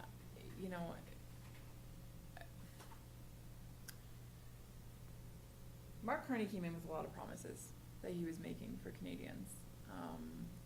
You know, one of his promises was that by July 21st, he would have things straightened out with Trump. Another one of his promises was that by July 1st, he would have the barriers that exist between provinces and the trade interior within our country would be resolved, that there would be a free flow of goods. Neither of those things has happened. Obviously, that has a big impact on our country. In addition to that, you know, Bill C-5 was something that the government came forward with, and they deemed it as a bill that would allow large infrastructure projects to move forward. They deemed it as something that would build our nation. Not a single project has yet been approved. A lot of money has been spent, though, on assessments. And so I think, you know, I think on the economic front, I would offer that I'm disappointed. I actually think we do have the ability to move quickly, and I think we must as a country. I would say, you know, where I would see potential, and I think held hope, was in the pursuit of trade relationships with other countries. My ideal would be that would be like-minded democratic countries. China would not fit that picture for me, nor would it for many Canadians. So I think we've made, I think some mistakes have been made in these areas, and I think it will be to the detriment of the Canadian people. But I think it all starts long before now. You know, I would argue that we've had, you know, a decade of poor management with regards to the finances of this country. And as a result of incurring debt load after debt load after debt load, we're in a really precarious place. And economists are predicting a significant downturn this year. We're already starting to see that, and we'll see more of it, especially by fall. Further to that, I think what that looks like on the ground is it looks like millions of people, literally millions, not an exaggeration, lined up at food banks every single month. It looks like the highest rate of child poverty we have ever faced, and it's growing rapidly year over year for the last 3 years. It looks like people defaulting on their mortgages. It looks like people skipping meals to make sure that their kids have enough food to eat. Those are the real practicalities that face our country. And all of that was prevented had we engaged in wise fiscal management. So those are the things that concern me. And I am not seeing greater hope or provision being held out. And the truth is, it's a mess that will be difficult to fix. It will take years, potentially decades. But we're a great country. We've got a massive land mass, and it's good land. And we have hardworking people, visionary people, who need to be freed up to pursue those visions and to seek out that opportunity and make it into something. And a part of that is government needs to take regulations off the books. For example, Bill C-69 and Bill C-48 are two bills that currently hold up oil and gas in this country. We just brought a barge of LNG from Australia. We literally paid to have it brought across the ocean from Australia. We produce the best LNG in the world between Alberta and BC. Like, what are we doing? So it just takes a little bit of political will to do the right thing, to free people up, to invest both time and capital, energy, intelligence, etc., and get us booming again. We have all that we need. We have all that we need. We just need the leadership. We just need the leadership. And so I don't know what to make of the Prime Minister right now. He enjoys going country to country and, you know, pursuing headlines. But at the end of the day, it really hasn't actually resulted in anything meaningful or tangible for Canadians, with the exception of a temporary removal of some of the tariffs from China with regards to our agricultural products around canola. But at a costly exchange, where we are allowing 49,000 Chinese EVs to be put on our roads, which United States and Australia have vehemently opposed because they know that they're a security risk. So those are a few of my thoughts. I can go on if you want, but.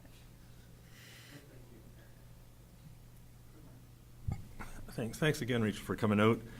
Last time you were here, we talked about a lot of rural MPs get agriculture, so we just ran, just offline talked about what the potential of pulling a nonpartisan group together to support rural areas, and then that ties into agriculture. So just sort of wondering where that's at, or if that's still a thing. And then also, where is agriculture in a priority with this government? Because they're shutting down federal research stations, Right. which is extremely troubling. I've seen what happened. Well, the provincial station here got shut down. So ag research is a huge thing, and has been. But to start cutting that, I get concerned about that. So it doesn't appear that agriculture is a real priority with the government. It's I just was wondering what your thoughts on that were. So my colleagues and I, we don't have a rural, caucus per se, if Yeah. you will, or group. But we do meet around rural way of life, I guess I'll say. So we have a rural crime group, where we're very interested in that, and often invite experts to come in and speak with us about what's going on there.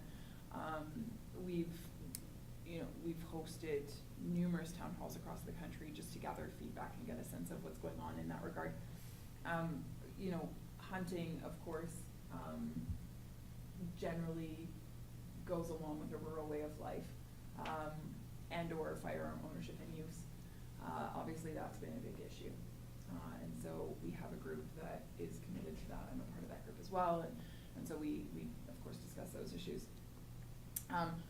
But I do think it could be worth exploring creating a group that is just, flat out like rural.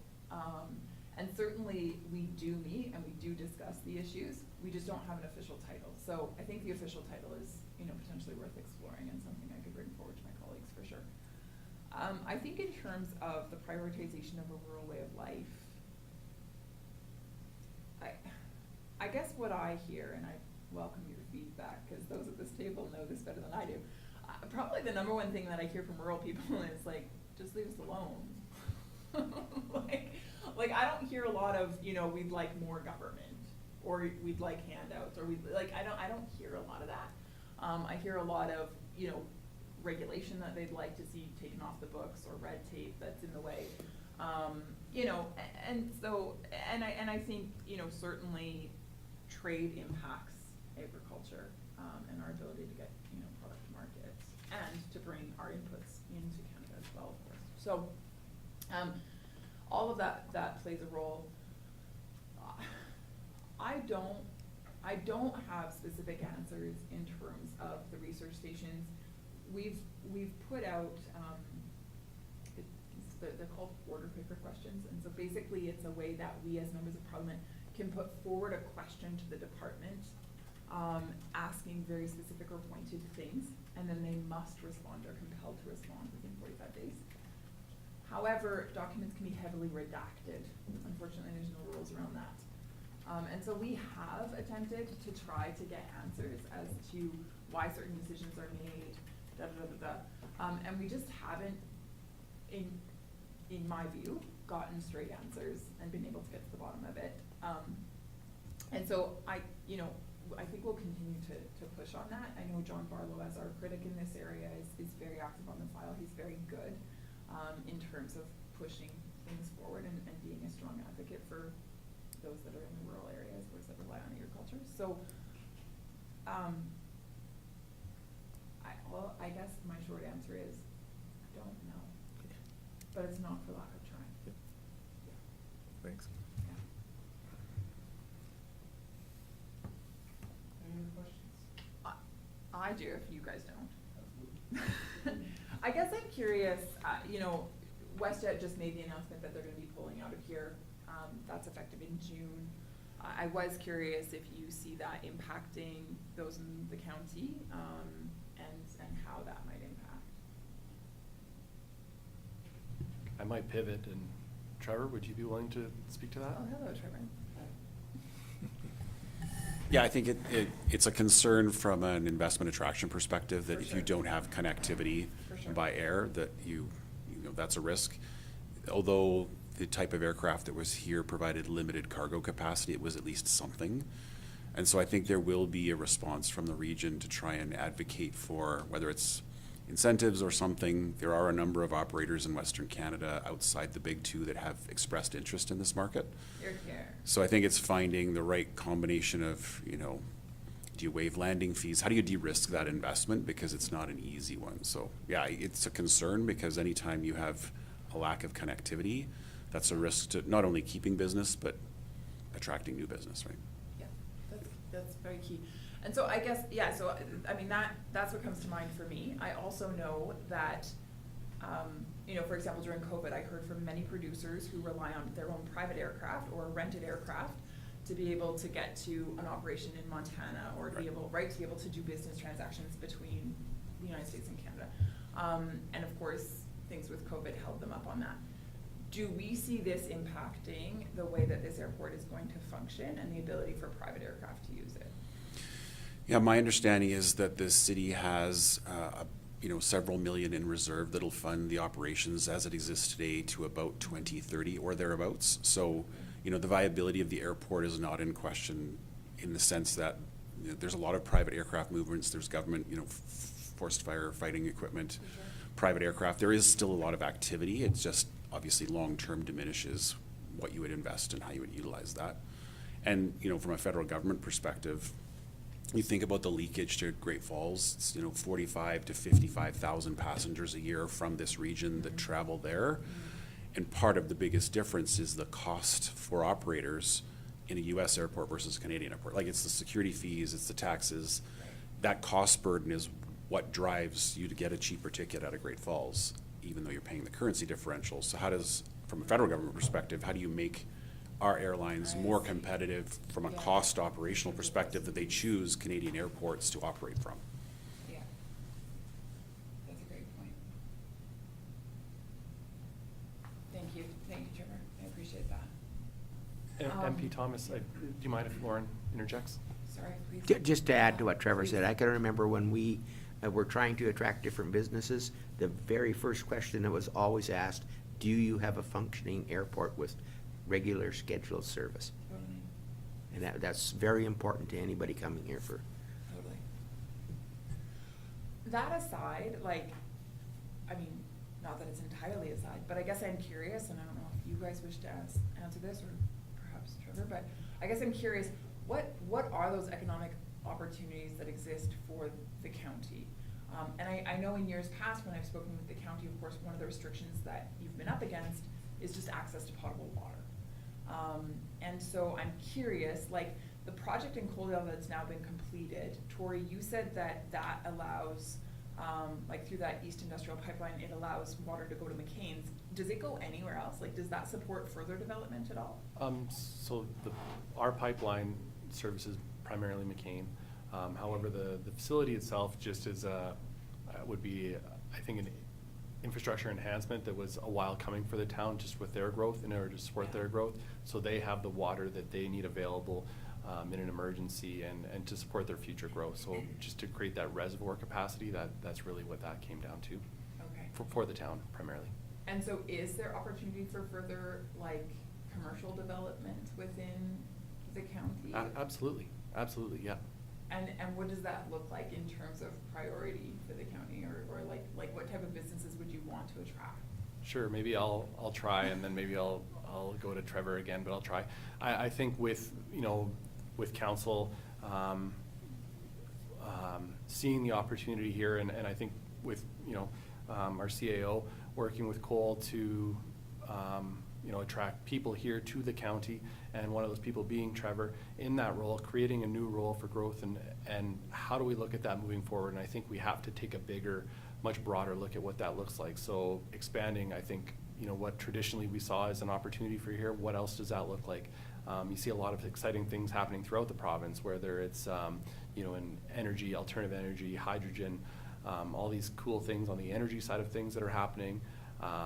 a lot of that's tied to source, but a lot of it's not. So how do we become attractive? How do we position ourselves? We have the opportunity with our location as far as transportation. So working with other groups to make sure that we identify this as a key area, the twinning of the highways. I think there's a lot of opportunity. And then again, seeing what's happening in the rest of the province, where the province has been very vocal around defense spending and what that looks like as the federal government looks to ramp up that spending. How do we procure that here in Alberta? How do we make that a made in Alberta, made in Lethbridge County solution? You're seeing investment in aerospace in Wheatland County, for instance. Again, we see that opportunity down here. So I think it's looking at a much broader picture as to what we can provide here, and not being pigeonholed. We want to acknowledge the importance of agriculture and what agriculture means to that rural way of life, like you said, and what that means to Southern Alberta, not just the county. But how do we then piggyback on that onto logistics, warehousing, storage, and all of those things? Yeah. Trevor, did you?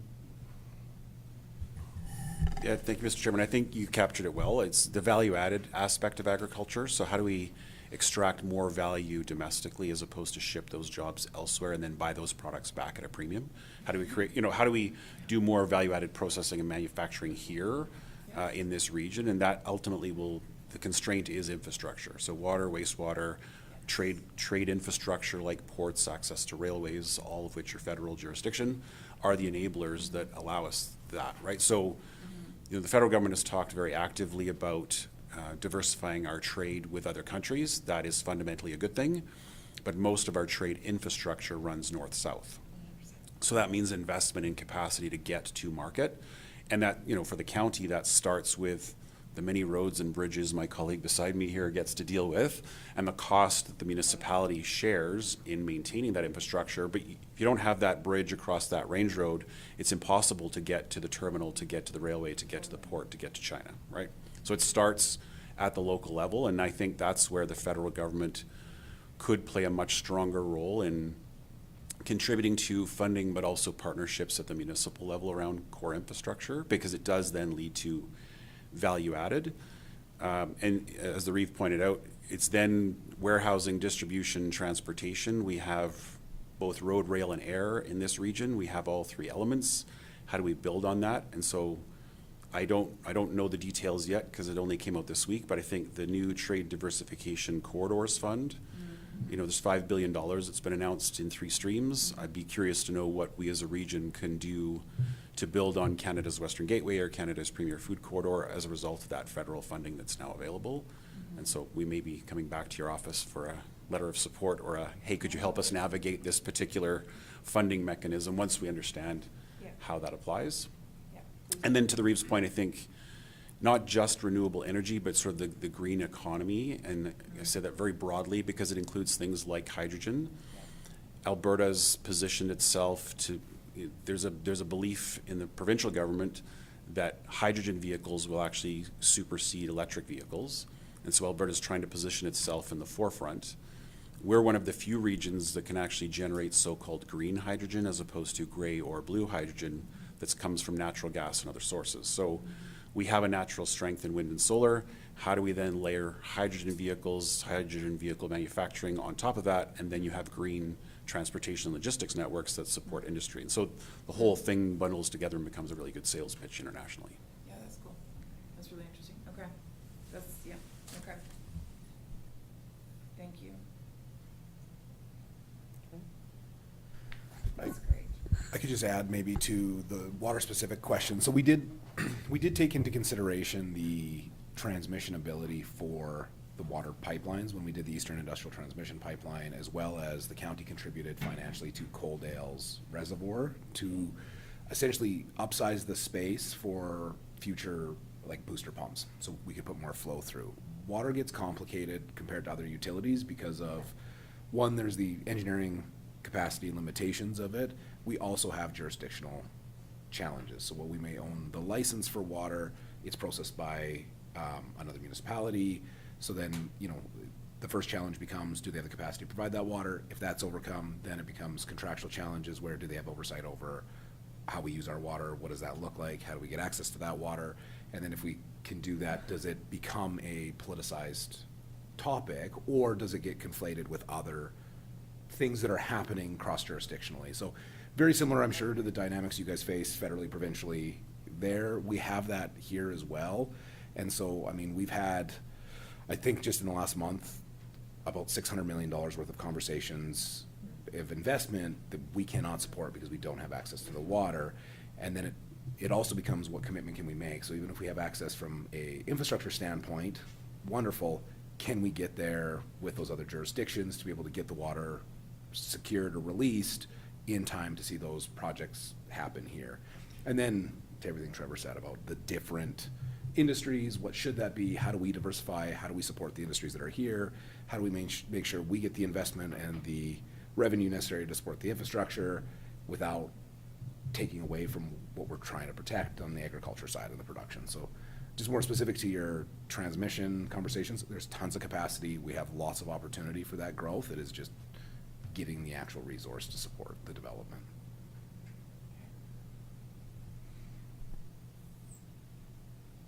And I think, so with all of that, I think the bigger picture, looking at the opportunity that is out there and what we can do, maybe on a grander scale, but then also on, I think, just being more pragmatic about what we can do on a smaller scale. I think we have, as a group, have come together and realized that we want to work with people that want to work with us.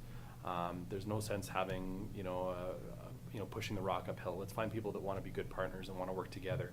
So, some of our smaller municipalities, we've had, I would say, leaps and strides in our relationships, just understanding that, what we can do together is much stronger than what we can do alone. And we can build some really big things on a small scale together. So I think encouraged with that and just unlocking some of the smaller potential, whether it be in industrial development or on the infrastructure side of things. How do we share services? How do we build services? How do we do those things together to eliminate redundancy and at the end of the day, just deliver to our residents a better product in a more affordable way? So I think it's just maybe, looking at the whole gamut on the bigger side of things, chasing, those big goals, but also being more realistic in how we can do some things closer to the ground and just be more efficient and more mindful. And I think one of the things we hear, and I'm sure you hear a lot, is, running government like a business, and how can we be more business-minded like that? And I think we have a tremendous team here at the county that really has, sunk their teeth into that, and a group on council that supports that. So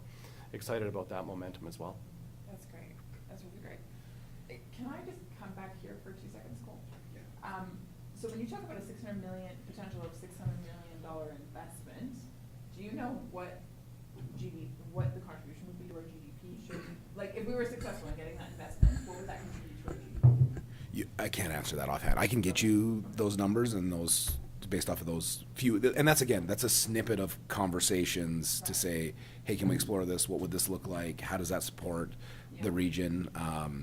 Where we only get so far into those conversations because some of the barriers where if we can't support it or we can't make it happen, how do we support them in going somewhere else, or where do they go? The challenge with some of those is the alternative, and I think what gets really difficult for us is we think sometimes municipally that we're competing with each other, and we're not. And so some of these is, if it doesn't come here, they're going to the US, or where else are they going? They're not going from here to the MD of Tabor or from here. And so I think that that's sometimes becomes a bit of a barrier amongst ourselves when we face those. We can explore more of that information, and I mean, these were significant investments, but those aren't the only ones. And I mean, Trevor's familiar with many more than just I am. Those are just two conversations that I've been a part of very recently.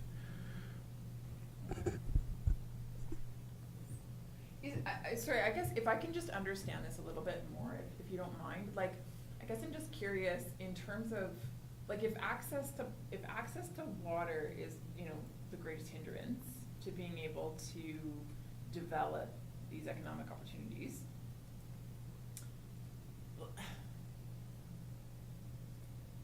I don't know, is there a point at which, like, if you have a collective, if you have a $1 billion collective, like,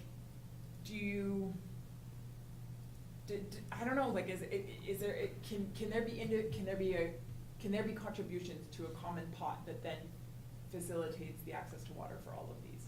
I would say everything is on the table. Absolutely. I think everything is on the table in terms of the at the local level, what does that mean within those bounds of a municipality, and then larger than that regionally. And I think everything Right. is on the table, be it, you know, public, private, you know, intermunicipal collaboration. I think everything is on the table. I think a number of the studies, ACP grant funded studies that we've participated in have looked at a number of those angles, what that looks like. I know there's a lot of discussions happening at the provincial level as to around water and what that looks like from a regulatory standpoint. I would say that everything is on the table. Okay. Okay. Cool. Thank you. My last question for you, if you don't mind, is I am curious about, is it called Rocket Doctor? Is it, yeah, okay, and so this is a new launch by the county, correct? And so I'm just curious about your experience thus far, or the feedback that you're receiving. I would offer an initial comment and then maybe, again, pivot to staff just on that. But I think from our perspective, you know, working with Economic Development Lethbridge around physician recruitment, working with the city of Lethbridge around physician recruitment and the importance in that initiative, I think this was just another way that we could augment and provide additional options. We see the pressure on our healthcare system here in the south, so if there's an opportunity to, you know, help our residents in their home from their device rather than having them in emergency, this was just an opportunity to create another option as far as access to healthcare and providing more access. You know, staff went away and they found a partner that checked a lot of the boxes for what we needed here at the municipality. So obviously very excited, but with that in its infancy, and I don't know if there's, Trevor, do you have anything at this point in time that you wanted to add? Is just, like I say, being in the infancy of this. Yeah, thank you, Mr. Chairman. We don't yet have any user stats or any feedback from Rocket Doctor. They will be tracking by postal code. We'll have a sense of what kinds of calls they're getting, volumes. We hope to also get, working with the Chinook Primary Care Network, get data on, you know, emergency room diversion, those kinds of things. Ultimately, it's to provide a complementary path, not to replace your family doctor, but when you can't get an appointment, it's another option that gives you access to services. And so the anecdotal feedback from individuals that I've talked to has been very positive, including a number of people in this building that have been purposefully told to go experiment with it. That has been a, you know, customer-oriented, easy to access, simple to use. But yeah, we look to have information back from Rocket Doctor quarterly-ish.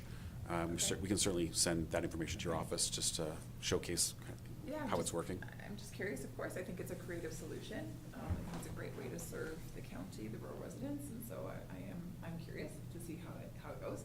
I guess my other curiosity around that would be then, is there an expense incurred by the county then? It would have that? There is a nominal cost to the partnership, and then we as a municipality have undertaken marketing and promoting that, so there's obviously a cost of that for the team to go out and do that, but other than that, no. Okay. Just found that. I think I had one more thing that I wanted to ask you about, but I didn't write it down. Well, you have our number. If you know how to reach us. Yeah. Are there any other questions that I can answer or feedback I can provide? Well, appreciate you coming in today. You know, always appreciate your time. Always appreciate how present you are in your riding. I know the number of events I attend and the number that you are also in attendance at is remarkably impressive considering that your physical job is in Ottawa. So always appreciate your attendance. My hat's off. I always kind of gush at your ability to just you know, shoot from the hip and speak open and frankly without a notepad in front of you. Your public speaking is something that I admire greatly. So always appreciate that. I don't want to get overly political, but I will say I think we're at a moment. It's scary. I think it's really scary. I think we have things within this province that there are questions being asked that I think a lot of people feel are relevant questions, and how they're being framed and some of the answers to those questions I have concern around. I know the precarious position of yourself being a federal agent of the federal government in that sense, but also having these issues here at home where I think a lot of people are feeling disenfranchised and challenged, and trying to balance that. I would say we're truly stronger together, and I think we have so much opportunity when we work together. I think that's the same on the global stage. I think that's with our partners in the U.S. and internationally. We're seeing what's happening in the Middle East right now. I was at an event yesterday and, talking about fertilizer, and fertilizer availability is, again, going back to agriculture and seeing the price of nitrogen fertilizer skyrocketing 45%.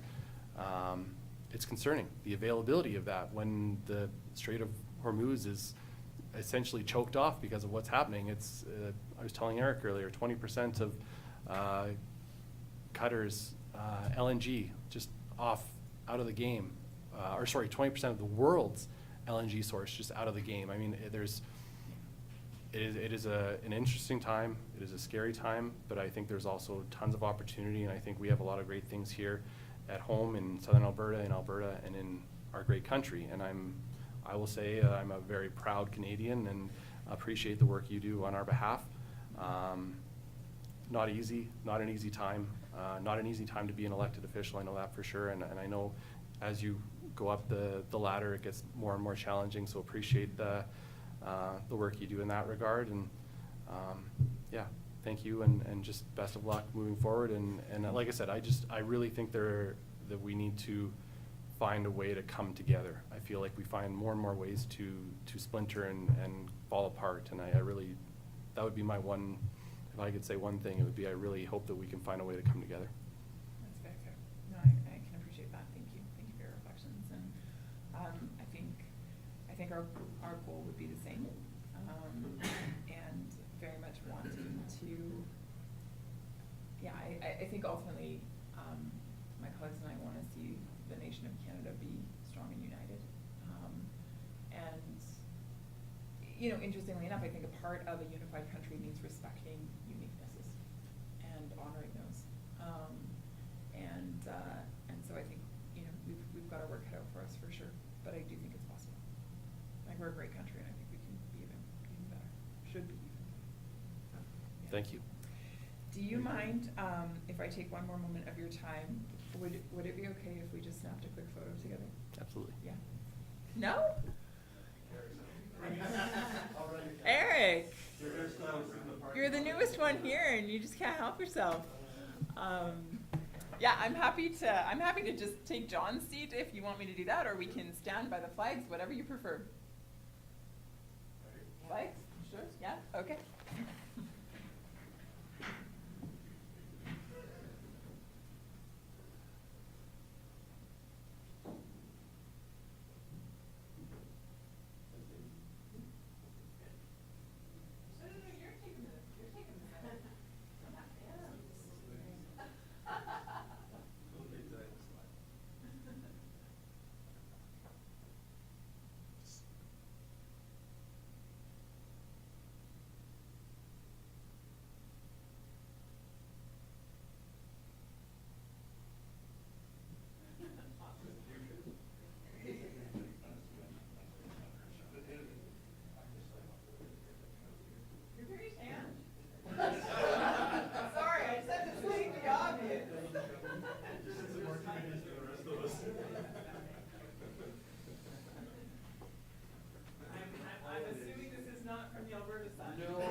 Enjoy the rest of your day. Thank you so much again for making time. And my door is always open. And so if I can help in any way through advocacy, please let me know.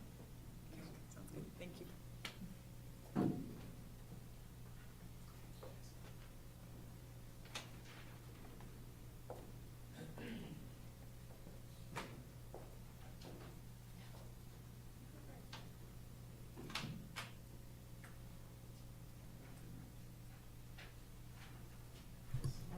We move in our agendas. Item F1.3, Bylaw 26-006, Amendment to Land Use Bylaw to add Solar Energy Commercial Overlay District to Part 3 and to add SEC Overlay District to a portion of, okay, we'll just start there. I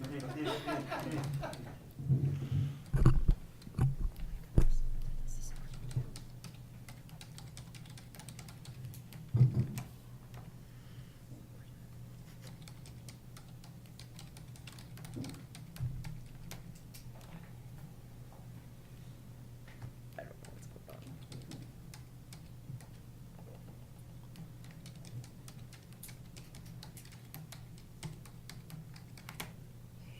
Oh. Thank you, Candace. Is this the right one? No, it is not.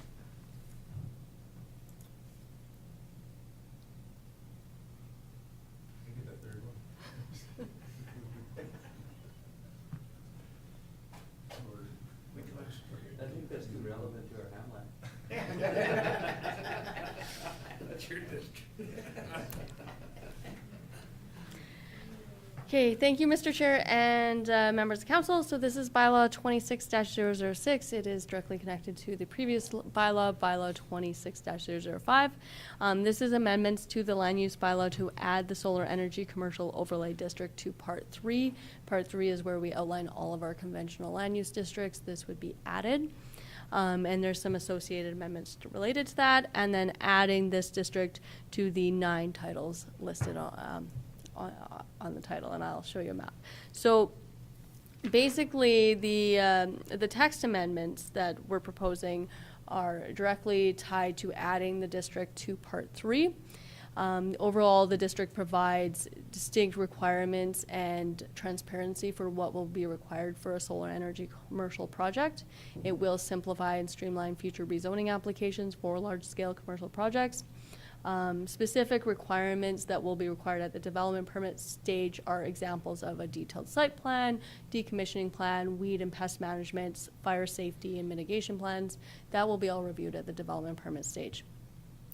So these amendments require that we also make minor amendments to Part 7, which is our alternative renewable energy developments, just to remove duplication, make sure we're consistent with all of our definitions throughout our document. So the text amendments were circulated directly internal and external agencies, including our 11 intermunicipal partners, because it is a land use bylaw text amendment, and there was no objections or specific comments received. And so then the second part of this bylaw is the addition of the solar energy overlay district to the subject parcels, which I will just pull up the map.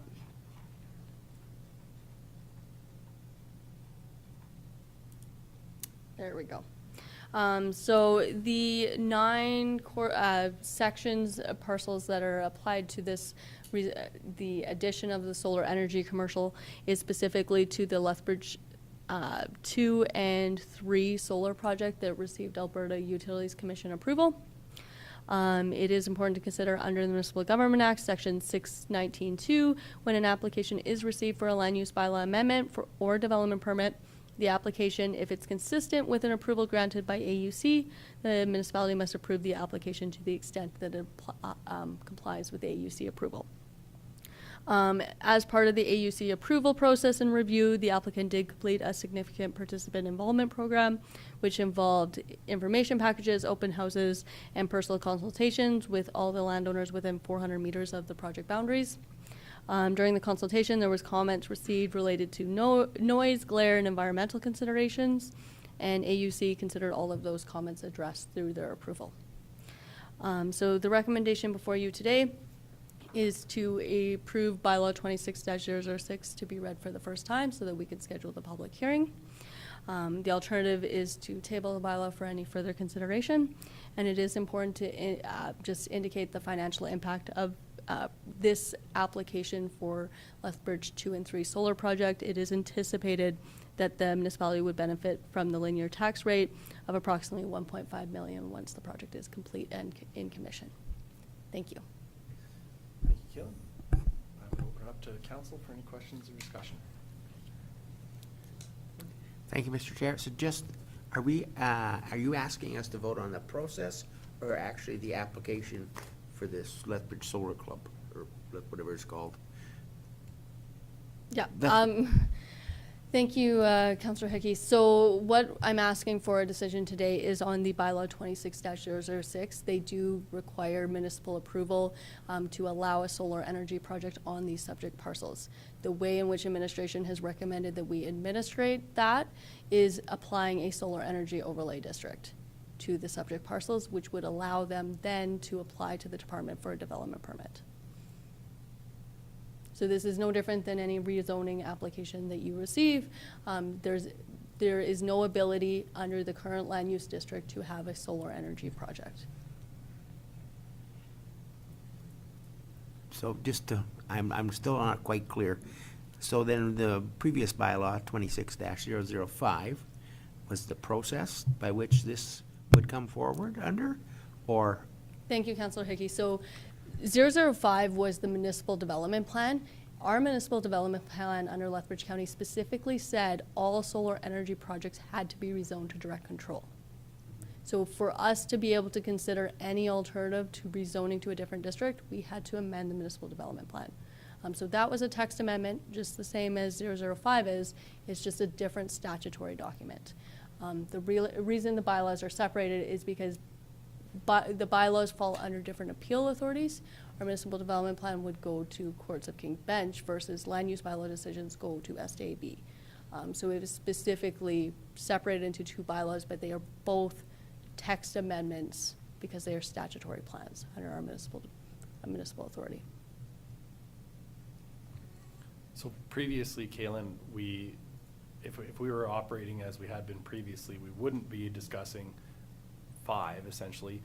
We would just be discussing this as a direct control. Is that fair? Yes, which that wasn't the recommended approach from administration, because adding more direct controls to our land use bylaw makes it very difficult and cumbersome for us to continue to administrate. If direct controls is always our solution, we're going to result in dozens to hundreds of direct controls. Municipalities have had to clean up that in the past, and it's a very challenging process because you have to work directly with each landowner to try to consolidate it. So recognizing where there's opportunity to create conventional zones is the best land use practice. Sorry, Lauren, I didn't mean to cut you off. No, it's okay. I'm just trying to figure out the process. Thank you, Mr. Chair. So if we want to add another quarter section to a district, we're going to come back and amend the land use bylaw again. Is that how I read this? So the text related to the solar energy overlay district will be there in perpetuity for future amendments. Anytime there's a new project, they would be required to amend the land use bylaw through a rezoning to add this district. So there would still be an opportunity for council consideration of the project. Okay, so is this shaving off time to include all those quarters now already versus letting it clear? So this application was directly submitted to rezone these properties for a solar energy purpose. I worked directly with the applicant to find the best outcome for administration as well as the applicant. So if we do delay rezoning their properties, it will directly delay their project because they did make an application to the municipality. Thank you.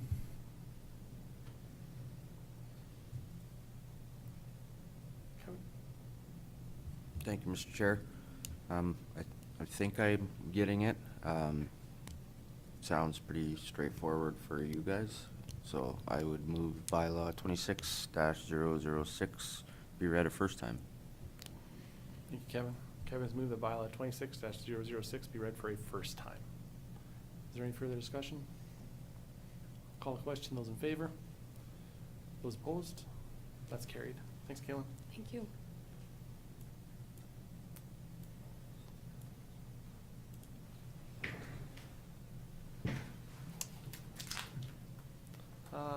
F2, growth and engagement. F2.1, Southwestern Alberta Blackfoot Signage Project.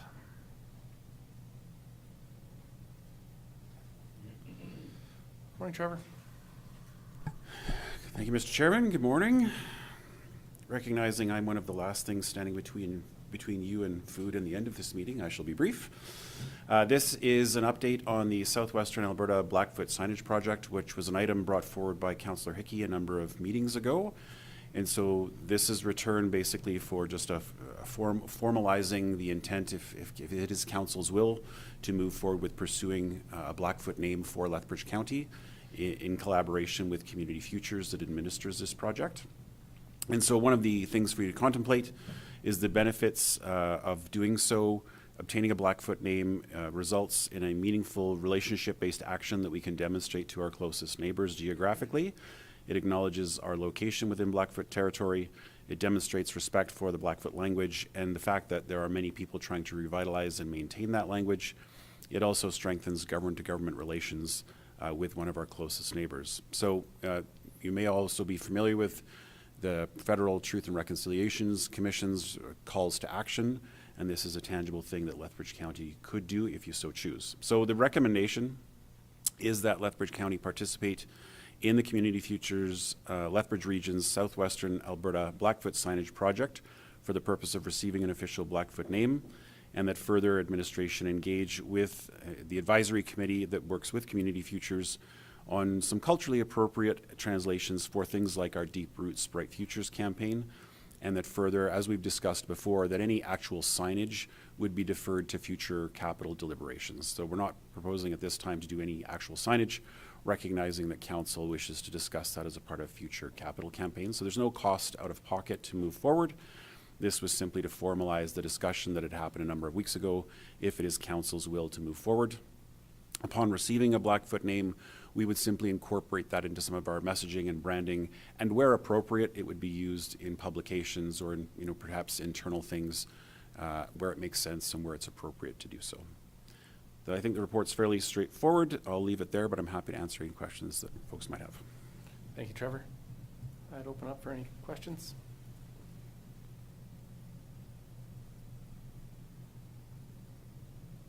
If not, how would you like to proceed, Mark? Or do you want?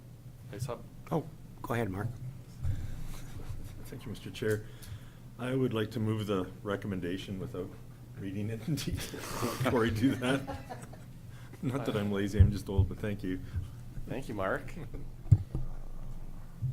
Mark has moved the recommendation that County Council approve Lethbridge County's participation in Community Futures Lethbridge Region's Southwestern Alberta Blackfoot Signage Project for the purpose of receiving an official Blackfoot name, and further administration engage appropriate Blackfoot language holders through this process to explore a culturally accurate and appropriate translation of the county's Deep Roots Bright Future campaign for future council consideration, and further any signage or capital implementation be considered through future budget deliberations.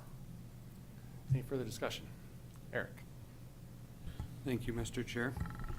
I think we need to be intentional on our priorities and to make sure that this is our intended outcome, that we're essentially going to be doing a form of rebranding. As we see, the request will be for future budget requests, and if this portion is in action and accepted, then we will be expected to carry through with it, because, well, we have this part done, so we should get our signage done and get the next thing in that. So, and I don't believe that is our overall intent to rebrand in this manner. So I will not support it. Thank you. Thank you, Eric. Any other comments? Kevin, go ahead. Thank you, Mr. Chair. So everywhere that there's a Lethbridge County sign, would this mean then that something's attached to that, or how is that gonna? Yeah, thank you for the question through the chair to Councillor Slomp. There is no mandate to do anything in particular. So again, the concept at this point is simply to receive our official Blackfoot name, and then administration would look for appropriate ways to incorporate it into our existing materials. So it's not about changing our existing brand, it's meant to complement our existing brand. So on signage in particular, council had indicated a desire to do new signage in the future at some to be determined point for some to be determined amount. And so if and when that does take place, this could be incorporated in the design or added. So it's not something we would take action on right away, but obtaining the Blackfoot name simply allows us to move forward where it makes sense, where it's appropriate, to insert it, include it, and add it as appropriate. just to ask again, so it's not gonna mean that, you know, if we choose to say, you know, on our door, the Lethbridge County sign, if we choose to, we can add that, or we cannot, like, we choose that then? Correct. It would be Okay. up to, you know, Okay. deciding a policy around that or how we want to make it work. And again, I'd work with the communications and marketing team to find appropriate ways to use it where it makes sense. Go ahead, Lauren. I would think it's much the same as the city. They have the Blackfoot name as well, but it's not incorporated currently in any of their, maybe some of their letterhead, I'm not sure, but other than that, I don't see it. Yeah, thank you for the question, Councillor Hickey, to you through the chair.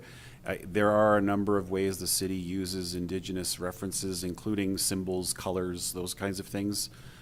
Sik Okitok is Lethbridge's Blackfoot name. It's on some signage, although it tends not to be City of Lethbridge signage, but they do incorporate it into different events and other things, and they use that as they see fit. Any other questions, comments? If not, Mark has moved the recommendation. There's no further discussion. I'll call the question. Those in favor? Those opposed? That's carried. Thank you, Trevor. And thank you for taking the slings and arrows earlier. Sorry for putting you on the spot.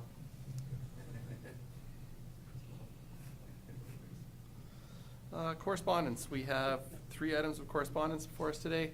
Item 1, an invitation to Halos annual general meeting. Event details are Thursday, March 26th. It is at the hangar in Medicine Hat. Formal AGM, comprehensive operational reporting, updates on fleet sustainability, service delivery, system integration, light refreshments, structured networking, guided hangar tours, and aircraft walkthrough opportunities. If you are interested in attending, they requested an RSVP prior to March 19th. Second item, it is the Ally Impact Report. So STARS prepares this report for the municipality. You can go through and give a read. There are some mission statistics. And yeah, that is for your information. And the third item from the town of Tabor. On behalf of the town of Tabor, we are pleased to extend an invitation for you and your council to participate in the upcoming Play On Street Hockey Tournament taking place March 27th, 28th, 2026 in support of Community Center and Arena Rebuild Project. Obviously, they had a catastrophic event at their arena in Tabor, and this is one of the initiatives that is part of that process moving forward. There's a concert and some other details there. Again, if you're interested in participating, all the details are here. Is there anything else for the public portion of our meeting? If not, we do have one proposed closed session item, the CAO report, ATIA section 19, 20, 28, and 2029. If there's nothing further in the public portion of our meeting, I would entertain a motion to enter a closed session. Eric. Eric's moved to enter a closed session at 11:35 this morning. Is there any further discussion? Call the question. Those in favor?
resume our public meeting.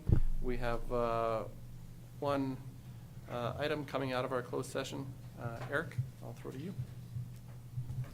Thank you, Mr. Chair. I'd like to move that County Council approve administration to proceed with the acquisition of assets to allow for future development of Lethbridge County, up to $130,000 funded from the utility reserve. Thank you, Eric. Is there any discussion? Not, I'll call the question. Those in favor? Opposed? That is carried. If there's nothing else, Eric? Eric has moved to adjourn at 12:11. Thank you, everyone. Thank you, staff.